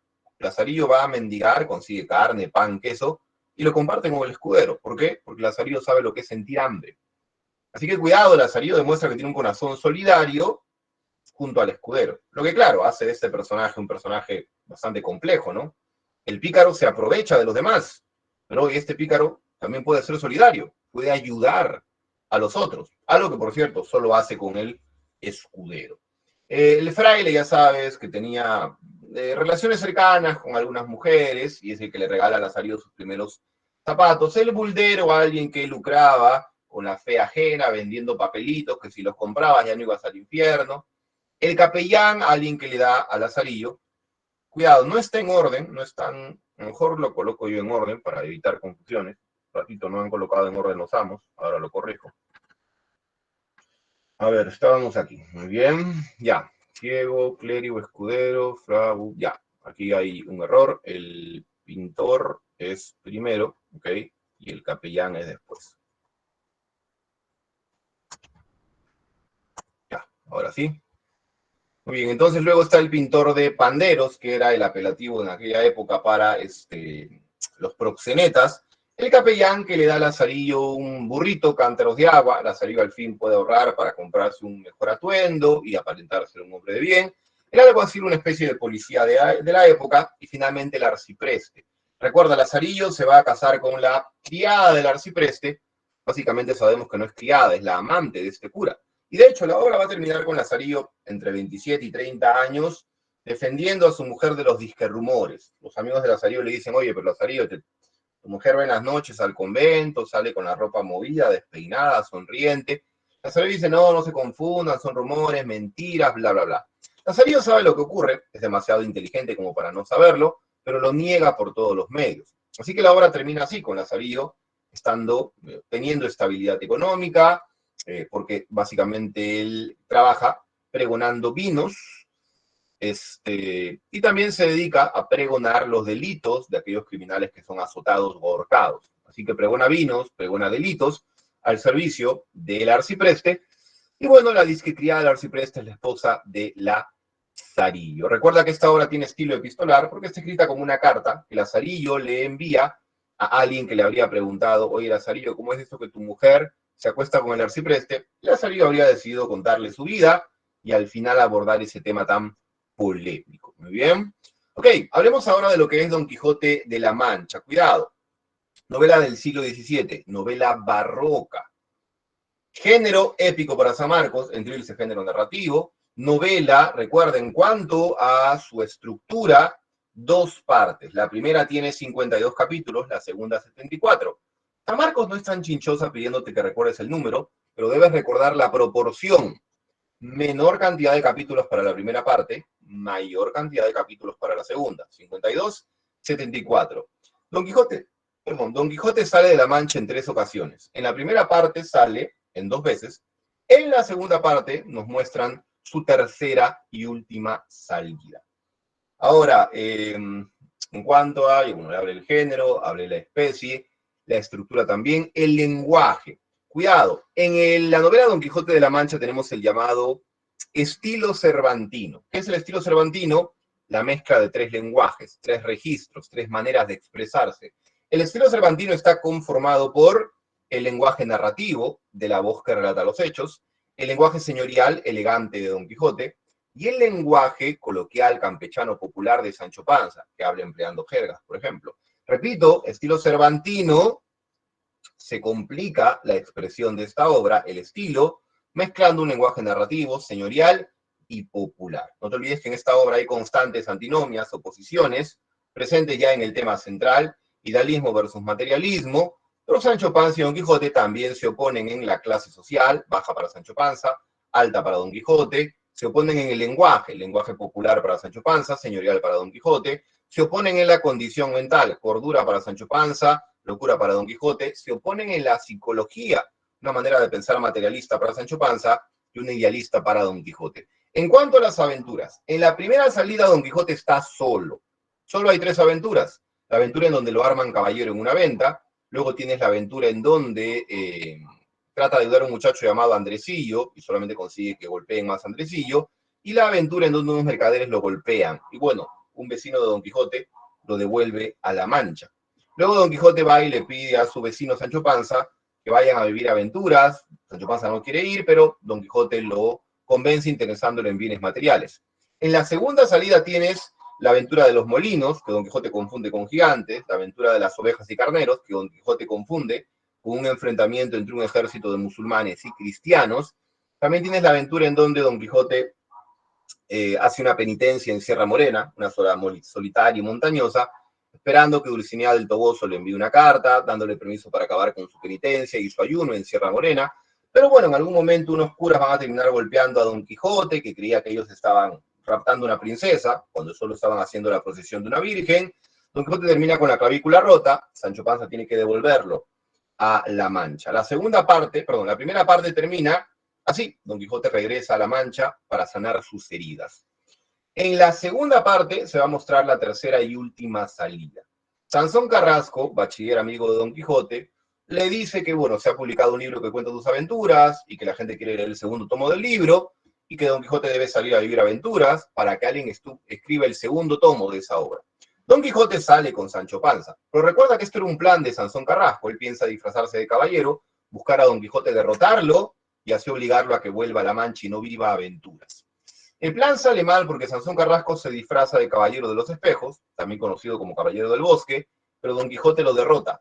Luego sabemos que Sansón Carrasco vuelve disfrazado como Caballero de la Blanca Luna, y ahí sí logra derrotar a Don Quijote y lo obliga a volver a La Mancha. Claro que antes de eso, Don Quijote había vivido ciertas aventuras, había ido al Toboso para buscar a Dulcinea, nunca la ve, nunca aparece, pero Sancho le hace creer que una campesina cualquiera era su Dulcinea del Toboso. Recuerda, el nombre real de Dulcinea del Toboso está aquí, Aldonza Lorenzo, así como el nombre real de Don Quijote es Alonso Quijano. Muy bien. Ya en La Mancha, Don Quijote va a recuperar la cordura, cae enfermo, y bueno, sabemos que al final se da la transferencia de psicologías, las transferencias de mentalidades. Don Quijote deja de ser idealista, pasa a ser un materialista, como antes lo era Sancho. Sancho Panza, que era materialista, pasa a ser un idealista, como antes lo era Don Quijote.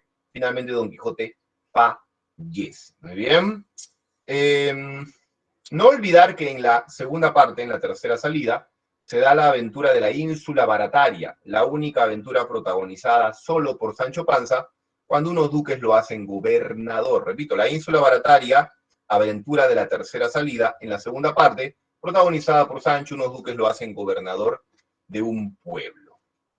Creo que sería lo principal. A ver, tenemos aquí algo más que comentar. Creo que no.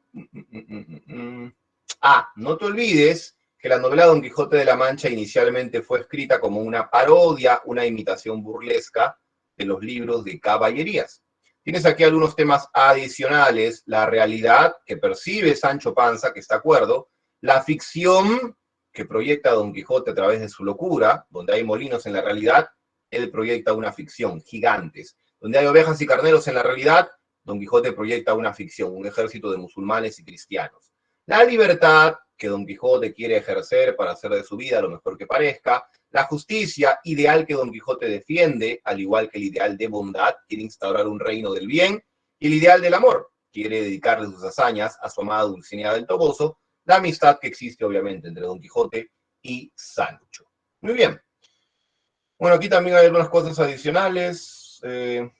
A ver, cuidado con este detalle. El cura, Pedro Pérez, y maese Nicolás, un barbero, son amigos de Don Quijote, que aparecen tanto en la primera como en la segunda parte de la obra. Creo que lo demás ya lo he comentado. Muy bien. Tenemos aquí una pregunta sobre Lazarillo de Tormes, así que atención. Fueme tan bien en el oficio que al cabo de 4 años que lo usé con poner en la ganancia buen recaudo, ahorré para vestirme muy honradamente de la ropa vieja, de la cual compré un jubón de fustán viejo y un sayo raído de manga trenzada y puerta, y una capa que había sido frisada, y una espada de las viejas primeras de Cuéllar. Desde que me vi en hábito de hombre de bien, dije a mi amo, se tomase su asno, que no quería más seguir aquel oficio. Ok, obviamente se refiere al capellán, que es el que le da un burrito a Lazarillo para que venda agua en cántaros. Clave A, el trabajo de Lázaro lo avergüenza a raíz de que le regalaron ropas y espada. Clave B, se puede observar la forma en que el protagonista se reinserta definitivamente en la sociedad. Clave C, Lázaro se califica como hombre de bien a partir de las apariencias. Clave D, el motivo que tiene Lázaro para ahorrar es el mismo motivo que lo impulsaba a trabajar de niño. Avión, beso, casa o dedo. Ustedes dirán, los leo en el chat.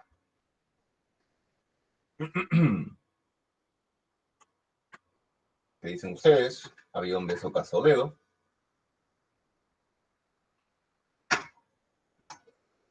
Los ayudo, voy a descartar una clave, ¿ok? La clave que voy a descartar es beso.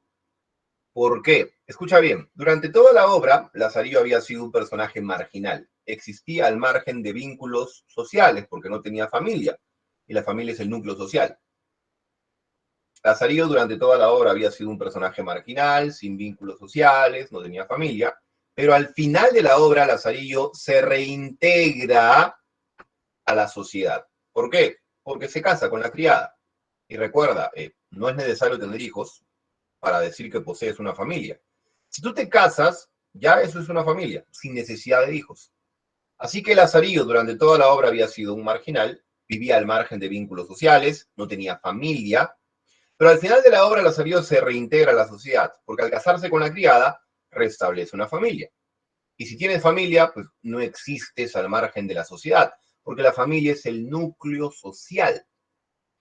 Así que ya te descarté la clave beso.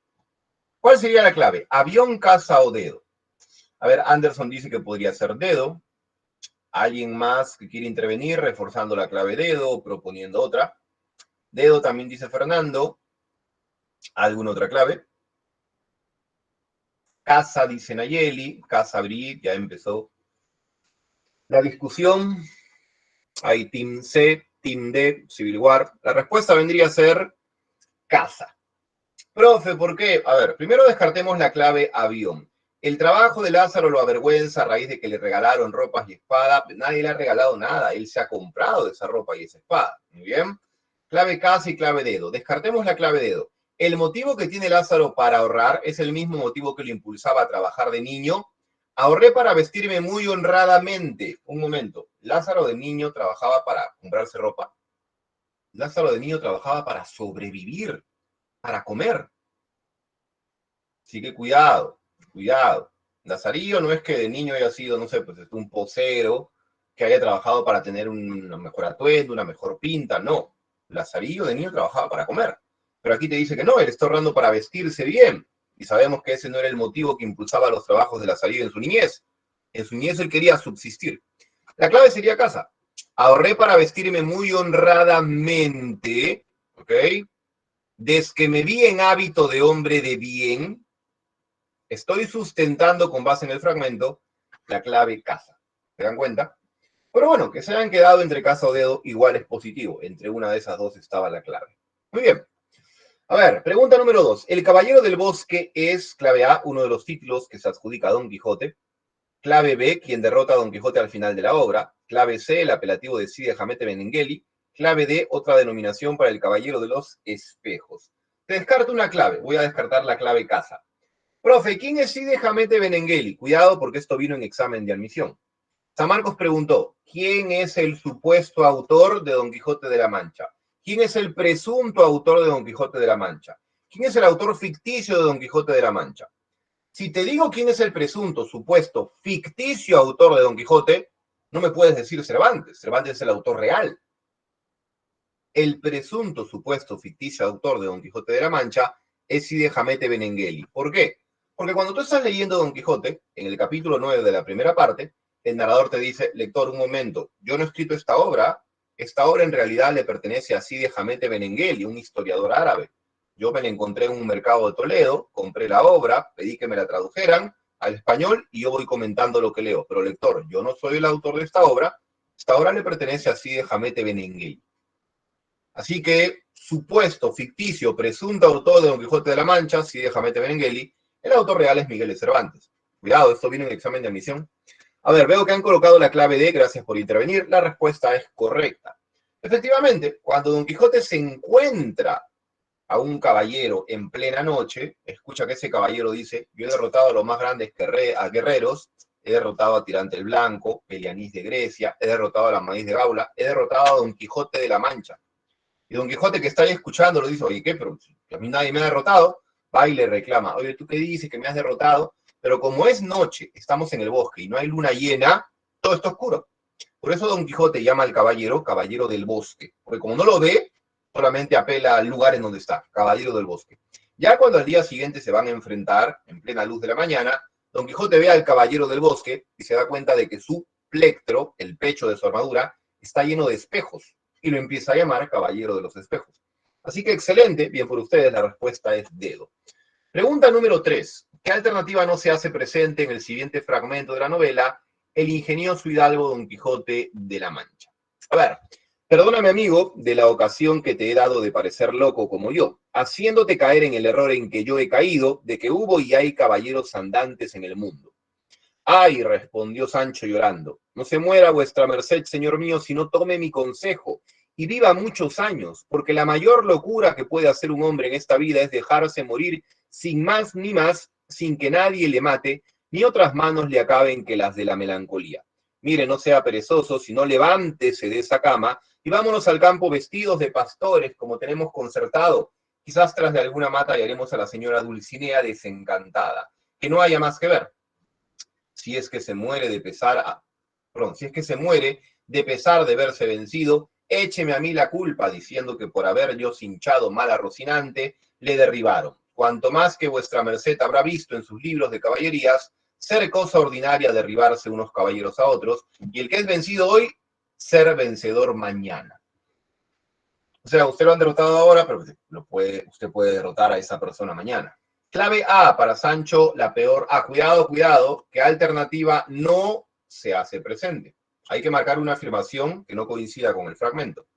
Clave A para Sancho, la peor locura que puede hacer un hombre es dejarse morir por la tristeza. Repito, hay que marcar lo que no corresponda.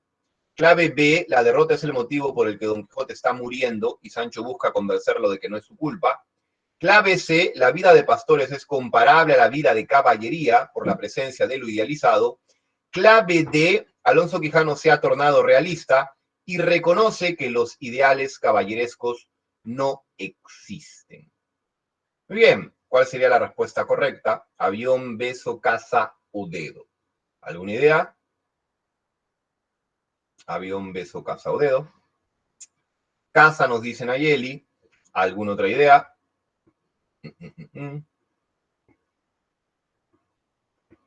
¿Alguien más que quiere intervenir? Reafirmando la clave casa o planteando otra clave distinta.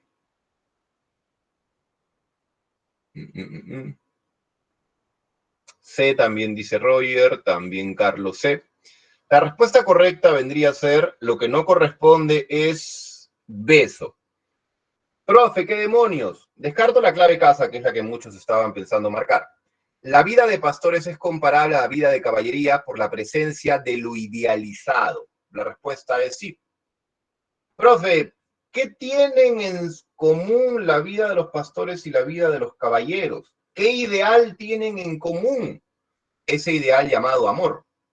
Mira lo que dice aquí: vámonos al campo vestidos de pastores, como tenemos concertado, quizás tras de alguna mata hallaremos a la señora Dulcinea. El ideal de amor está presente. ¿Y en los caballeros andantes el ideal de amor estaba presente? Claro, le dedicaban hazañas a su amada.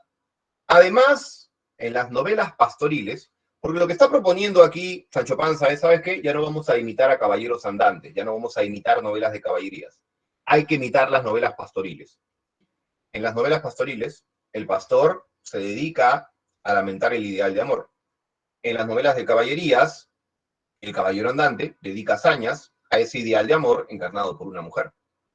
Así que los pastores y los caballeros andantes tienen en común de preocuparse por un ideal. Y ese ideal es el amor. Estoy en el campo hablando del ideal amoroso, pastor. Estoy en la batalla dedicando hazañas a mi amada, ideal de amor. ¿Ok? Profe, ¿y por qué dice que la clave es beso? Lee bien lo que dice la clave. La derrota es el motivo por el que Don Quijote está muriendo y Sancho busca convencerlo de que no es su culpa. Mira lo que dice Sancho aquí, ¿ok? A ver, ¿dónde está? ¿Dónde está? Ratito. Ya, aquí está. Si es que se muere de pesar de verse vencido, écheme a mí la culpa. Es un condicional. Si es que usted se está muriendo, si es que el motivo de que usted esté falleciendo es la tristeza por haber sido vencido, cúlpeme a mí. Sancho lo dice en condicional. Sancho está elaborando una hipótesis. Según él, su amo quizás está falleciendo por la tristeza de haber sido vencido. La verdad es que no es eso. La verdad es que ya Don Quijote es un anciano, está enfermo y se dirige a la muerte porque su cuerpo se deteriora debido a su edad. Así que cuidado, no confundir un condicional. Si es que usted se muere de darse vencido, écheme a mí la culpa. No confundir un condicional con una afirmación dada desde la completa certeza. Si aquí el narrador te dijera, Don Quijote se muere por la tristeza que le causó el ser derrotado, la clave no podría ser beso, porque nos pide marcar algo incorrecto. Muy bien. Así que cuidado, la derrota es el motivo por el que Don Quijote está muriendo. Falso. Don Quijote se muere porque ha enfermado, ya está viejo. Sancho cree que Don Quijote quizás está muriendo por la tristeza que le causó ser derrotado, pero la verdad es que no, porque Don Quijote piensa que los ideales caballerescos ya no importan. Entonces, el ser derrotado como caballero no me debería importar, porque para mí los ideales son secundarios. Así que, cuidado. Profe, la clave avión, la clave avión, la clave casi, la clave dedo, afirman cosas que sí están presentes en el fragmento y no se puede marcar. Hay que marcar lo que no corresponda.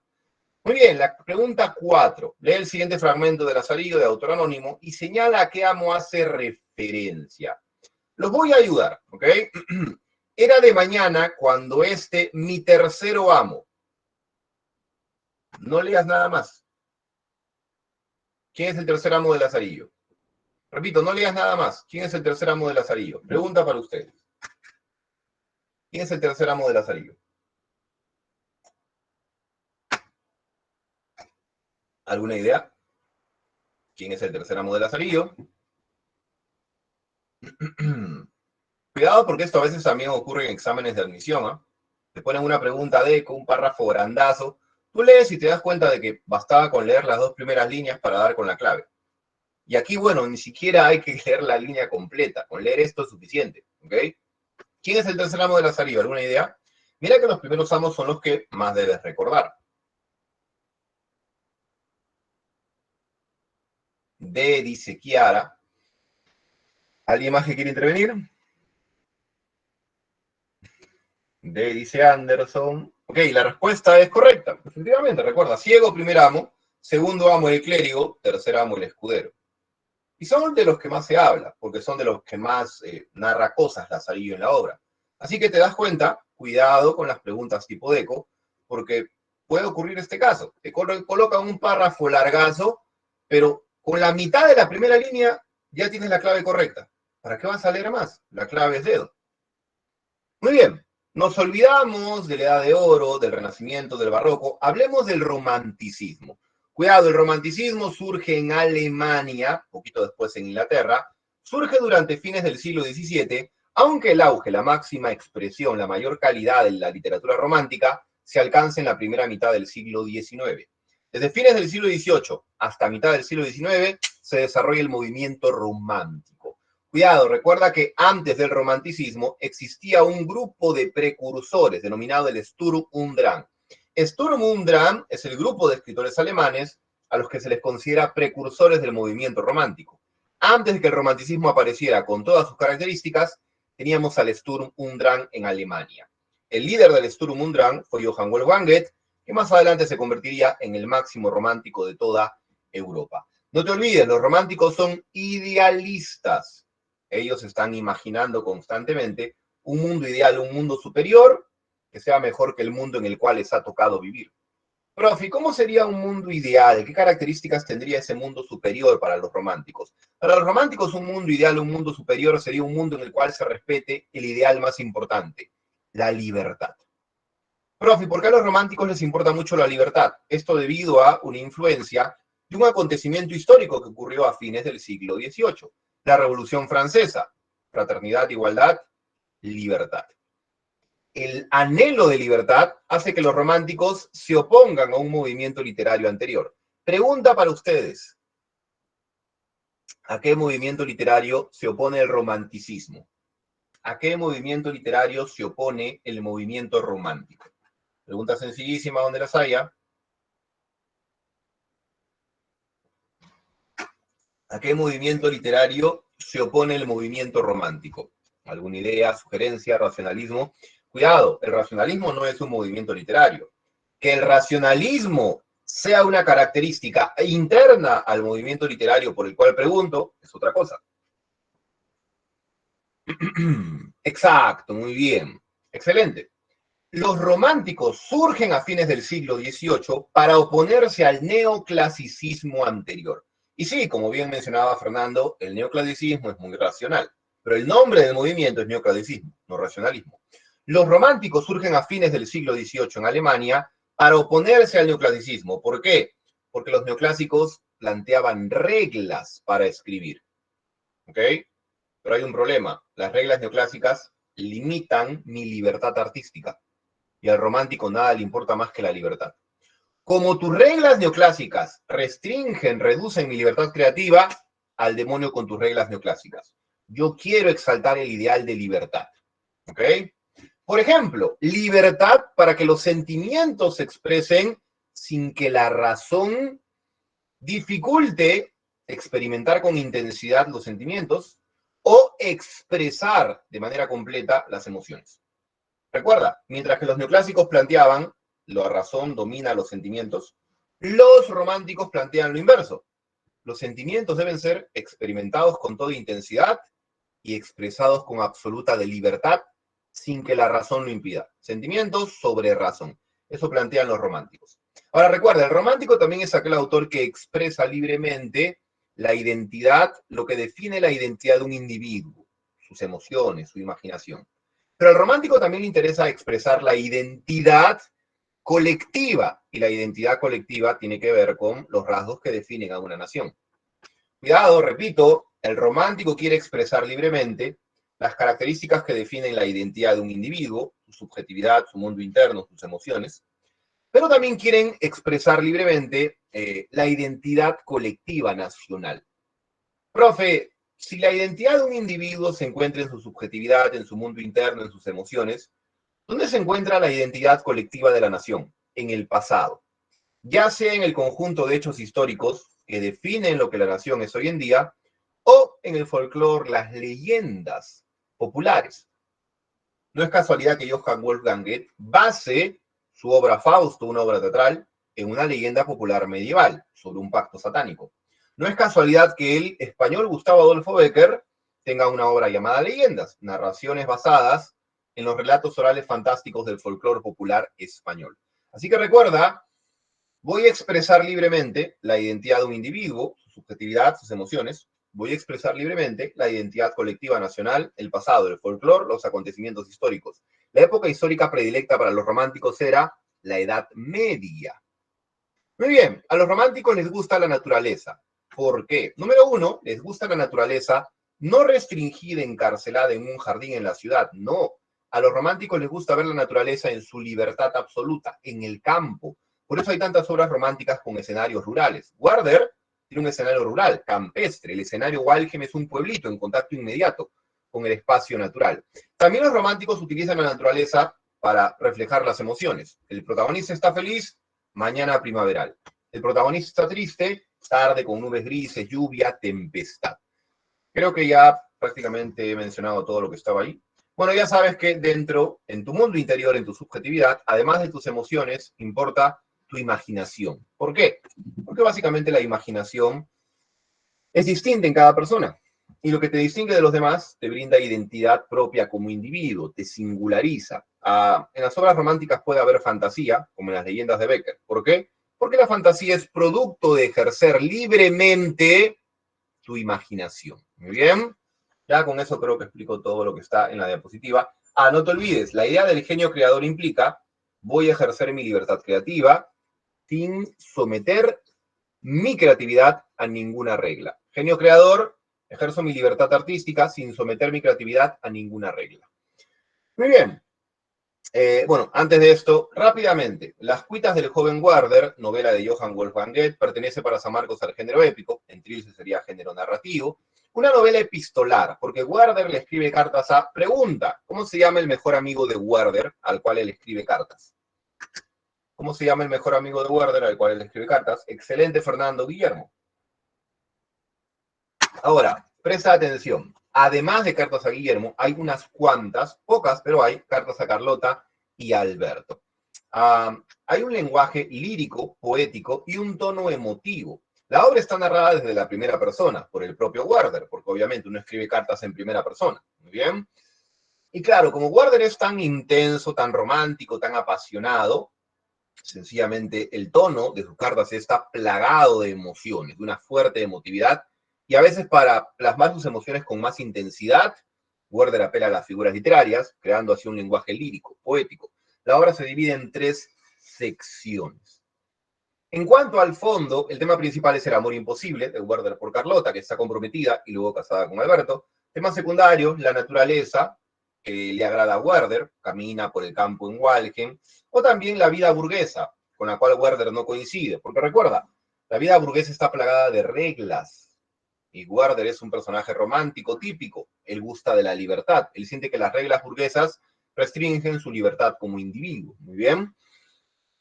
Mientras que Werther está en contra de la burguesía y sus reglas, Alberto es el burgués modelo, Alberto siempre está respetando las reglas sociales.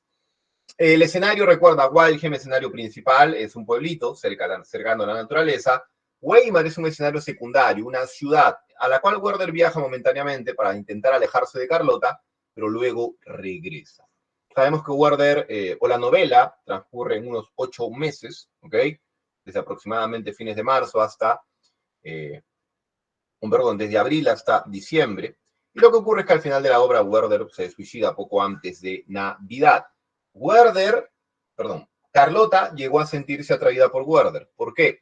Alberto, su esposo, es muy sereno, muy calmado. Le falta la pasión, la intensidad que Carlota sí encuentra en Werther. Y no te olvides que la novela Werther inicia el llamado romanticismo intimista. Es la primera novela que le presta atención al mundo íntimo, interior, a la subjetividad del personaje. Porque lo que expresa Werther en sus cartas es lo que habita en su mundo interior, un amor intenso por Carlota. Recuerda que lo más triste de la... Perdón, hay 2 cosas muy tristes en la obra. Número 1, Werther sabe que Carlota es un amor imposible, pero saber esto no es suficiente para que él se aleje de Carlota. La busca, se acerca a ella, alimentando un amor que él sabe no tiene esperanza alguna. Lo otro triste es que esta obra está basada parcialmente en la vida del autor, tiene elementos autobiográficos. El autor Goethe también fue alguien que se enamoró de una mujer que se casó con otra persona. Muy bien, hablemos ahora de lo que sería el romanticismo español. Tienes a Gustavo Adolfo Bécquer, autor español, un postromántico, un romántico tardío que escribía obras románticas cuando el realismo, el otro movimiento literario, ya estaba de moda. Sus 2 obras, Rimas y Leyendas, son póstumas. Rimas, género lírico, ¿ok? Para San Marcos, mientras que Leyendas, género narrativo en Trilce o género épico si fuera un examen de admisión. Hablemos del libro Rimas. Género lírico, 76 poemas. Muchos son extremadamente breves. Hay varios poemas de 4 versos. Un ejemplo, por una mirada a un mundo, por una sonrisa a un cielo, por un beso, yo no sé qué te diera por un beso. Solo 4 versos, es todo el poema. Otro ejemplo, ¿qué es poesía? Me preguntas, mientras clavas en mi pupila tu pupila azul. ¿Qué es poesía? Me preguntas, poesía eres tú. 4 versos, no hay más. La brevedad es una característica que abunda en el libro Rimas. No significa que todos los poemas sean igual de breves, ¿ok? La otra característica es la sencillez. El gran mérito de Bécquer fue demostrarnos que se podía hablar de temas tan complejos como el amor a través de un lenguaje sencillo. Los 2 poemas que cité tienen un lenguaje tan simple que uno puede acceder de inmediato al significado del texto. Uno no se pierde en un sentido denso porque el significado está bastante claro. Sencillez y brevedad, otras características formales en el libro Rimas. Se aluden a elementos de la naturaleza, por cierto. Tú eras la roca, yo la marea. Perdón, tú eras la marea, yo la alta roca, tenías que golpearme o abatirme, no podía ser. Se utilizan elementos de la naturaleza, la marea y la roca, para representar a dos amantes, orgullosos, ninguno quiere ceder. En cuanto al tema principal, en el apartado del fondo del contenido, el tema principal es el amor. Muy bien. Un amor platónico, un amor ideal, ese amor que cuando es correspondido te hace sentir que el mundo es armonía. Y cuando ese amor se frustra, te hace sentir que el mundo es caos absoluto. Y claro, esta obra nos muestra esos dos extremos, desde la aparición del amor, el incremento del deseo, la realización del vínculo amoroso, el mundo es perfecto, a la decepción, el desengaño, los amantes se decepcionan mutuamente el uno del otro, sienten que ya no se reconocen, ya no son lo mismo que eran al inicio, y sencillamente se separan y el amado, al ver frustrado su vínculo amoroso, siente que el mundo es caos absoluto. El libro te muestra las distintas etapas que atraviesa una relación amorosa. En términos generales, tema principal, el amor, ¿ok? Temas secundarios, la aparición del amor, el deseo que se intensifica, la frustración de la pasión amorosa, muy bien. Otro tema del libro es la creación poética, porque para Becker la poesía no se limita a lo que escriben los poetas. Para Becker, poesía es todo lo que sea bello. Una noche llena de estrellas, eso es poesía, porque es bello, ¿ok? Un atardecer contemplando el mar, eso es poesía, porque es bello. Dos personas que se aman mirándose intensamente, eso es poesía, porque es bello. Podrá no haber poetas, pero habrá siempre poesía. Mientras haya belleza en la naturaleza o en el amor, por ejemplo. La poesía es un tema secundario de la obra. De hecho, si tú lees el libro Rimas, te sorprende que los primeros 8 poemas no hablen tanto del amor, sino del concepto que Becker tiene sobre la poesía. Ya del poema 9 hasta el 76, ahí sí todo tiene que ver con el sentimiento amoroso. Y creo que eso en general sobre las rimas. En cuanto al libro Leyendas, recuerda, género épico para San Marcos, la especie es leyenda, mezclar lo histórico con lo fantástico. Cuidado, el libro Leyendas no tiene originalidad. ¿Por qué? Porque los argumentos y los personajes están literalmente tomados de leyendas populares españolas. Claro que no es un copy-paste, lo que hace Becker es ir a los pueblitos, preguntar por las leyendas, transformar el lenguaje, transformar el argumento, agregar personajes. La leyenda más importante de ese libro es la Jorca de Oro, en donde María Antúnez, una mujer, desea la jorca, la pulsera de la patrona del pueblo, la Virgen, y Pedro Alfonso Orellana, inundado de amor, decide ir a la iglesia y robar la jorca, la pulsera de oro de la Virgen, pero cuando quiere salir de una visión, mejor dicho, contempla una visión absolutamente terrorífica y fantástica. Las estatuas de ángeles, santos y arcángeles han adquirido vida propia y le cierran el paso, pero Alfonso Orellana pierde la cordura. Al día siguiente los pobladores le encuentran extendiendo la jorca de oro y diciendo es de ella, es de ella, es de ella. La idea es la siguiente. En el libro Leyendas te muestran a personajes que transgreden normas. Su sanción por dicha transgresión, su castigo por dicha transgresión es la muerte o la locura, como le pasa a Pedro Alfonso Orellana. Pero Alfonso Orellana transgrede una norma, el respeto a lo sagrado, a lo divino, a lo religioso. ¿Cuál fue su sanción, su castigo? La locura. Pierde la sensatez, ¿ok? Cae en la demencia, pero desde esa demencia quiere entregarle la jorca a María Antúnez. Muy bien, a ver, rápidamente tenemos aquí algunas preguntas. En la obra Las desventuras del joven Werther, el protagonista Alberto va sintiendo una emoción cada vez más intensa y angustiante por Carlota. A pesar de que nunca la llega a besar, su pasión aumenta y esto empuja a la decisión final de matar a su rival. Aquí la respuesta es dedo. Por cuestiones de tiempo, doy la clave. A ver, el protagonista no es Alberto, eso es falso, el protagonista es Werther. El protagonista siente una pasión intensa y angustiante por Carlota, eso es verdadero. A pesar de que nunca llega a besar, cuidado, falso. Werther besa casi a la fuerza a Carlota. Carlota por un instante cede al beso, porque recuerda, se llegó a sentir atraída por Werther, pero luego lo empuja y se va. Y el último enunciado subrayado es falso. El protagonista mata a su rival, no mata a Alberto, se suicida. Pregunta número 2. A ver, en el fragmento lo que está presente es la idea de que la rebeldía implica no aceptar convenciones sociales, y yo no acepto convenciones sociales porque nada va a someter la pasión, el sentimiento intenso que me domina. Muy bien. Mira lo que dice aquí, Carlota será mía para siempre. ¿Qué importa que Alberto sea su esposo? No lo es más que para el mundo, para ese mundo que dice amarte y querer arrancarte de los brazos de tu marido. Para recibirte en los míos es un pecado. Pecado sea. O sea, no me importan las reglas, las normas sociales, religiosas. Pecado al demonio me llega. Quiero exaltar la pasión amorosa que me une a ti. Por eso la clave vendría a ser casa. Muy bien. A ver, en la rima número 9 nos dan 4 opciones. Estilo recargado, cuidado, recuerda, las rimas de Becker destacan por su sencillez, ¿ok? Uno lee esto y puede entender a la perfección lo que está diciendo el autor. Besa el aura que gime blandamente, las leves ondas que jugando risa. Es decir, las ondas del agua que crean rizos están siendo impregnadas por la luz del del amanecer. El aura del cielo está iluminando las leves ondas de la playa. El sol besa la nube en occidente, de púrpura y oro la matiza. El sol está matizando el color de la nube porque está atardeciendo. Entonces, te das cuenta de que en realidad todo se puede entender con claridad. Becker no es un barroco, es un romántico que emplea un lenguaje sencillo. Uso del hiperbatón, sí. El sol besa la nube en occidente y de púrpura y oro la matiza. El sol besa y matiza la nube de púrpura y oro en el occidente. Sería un orden más usual. Versos en decasílabos, efectivamente, hay versos con 11 sílabas métricas. Naturaleza idealizada, que hablan del sol, del mar, del sauce, del río, y todo eso es ideal, hermoso, bello. Así que la respuesta vendría a ser 2, 3 y 4. ¿Ok? Efectivamente, sí.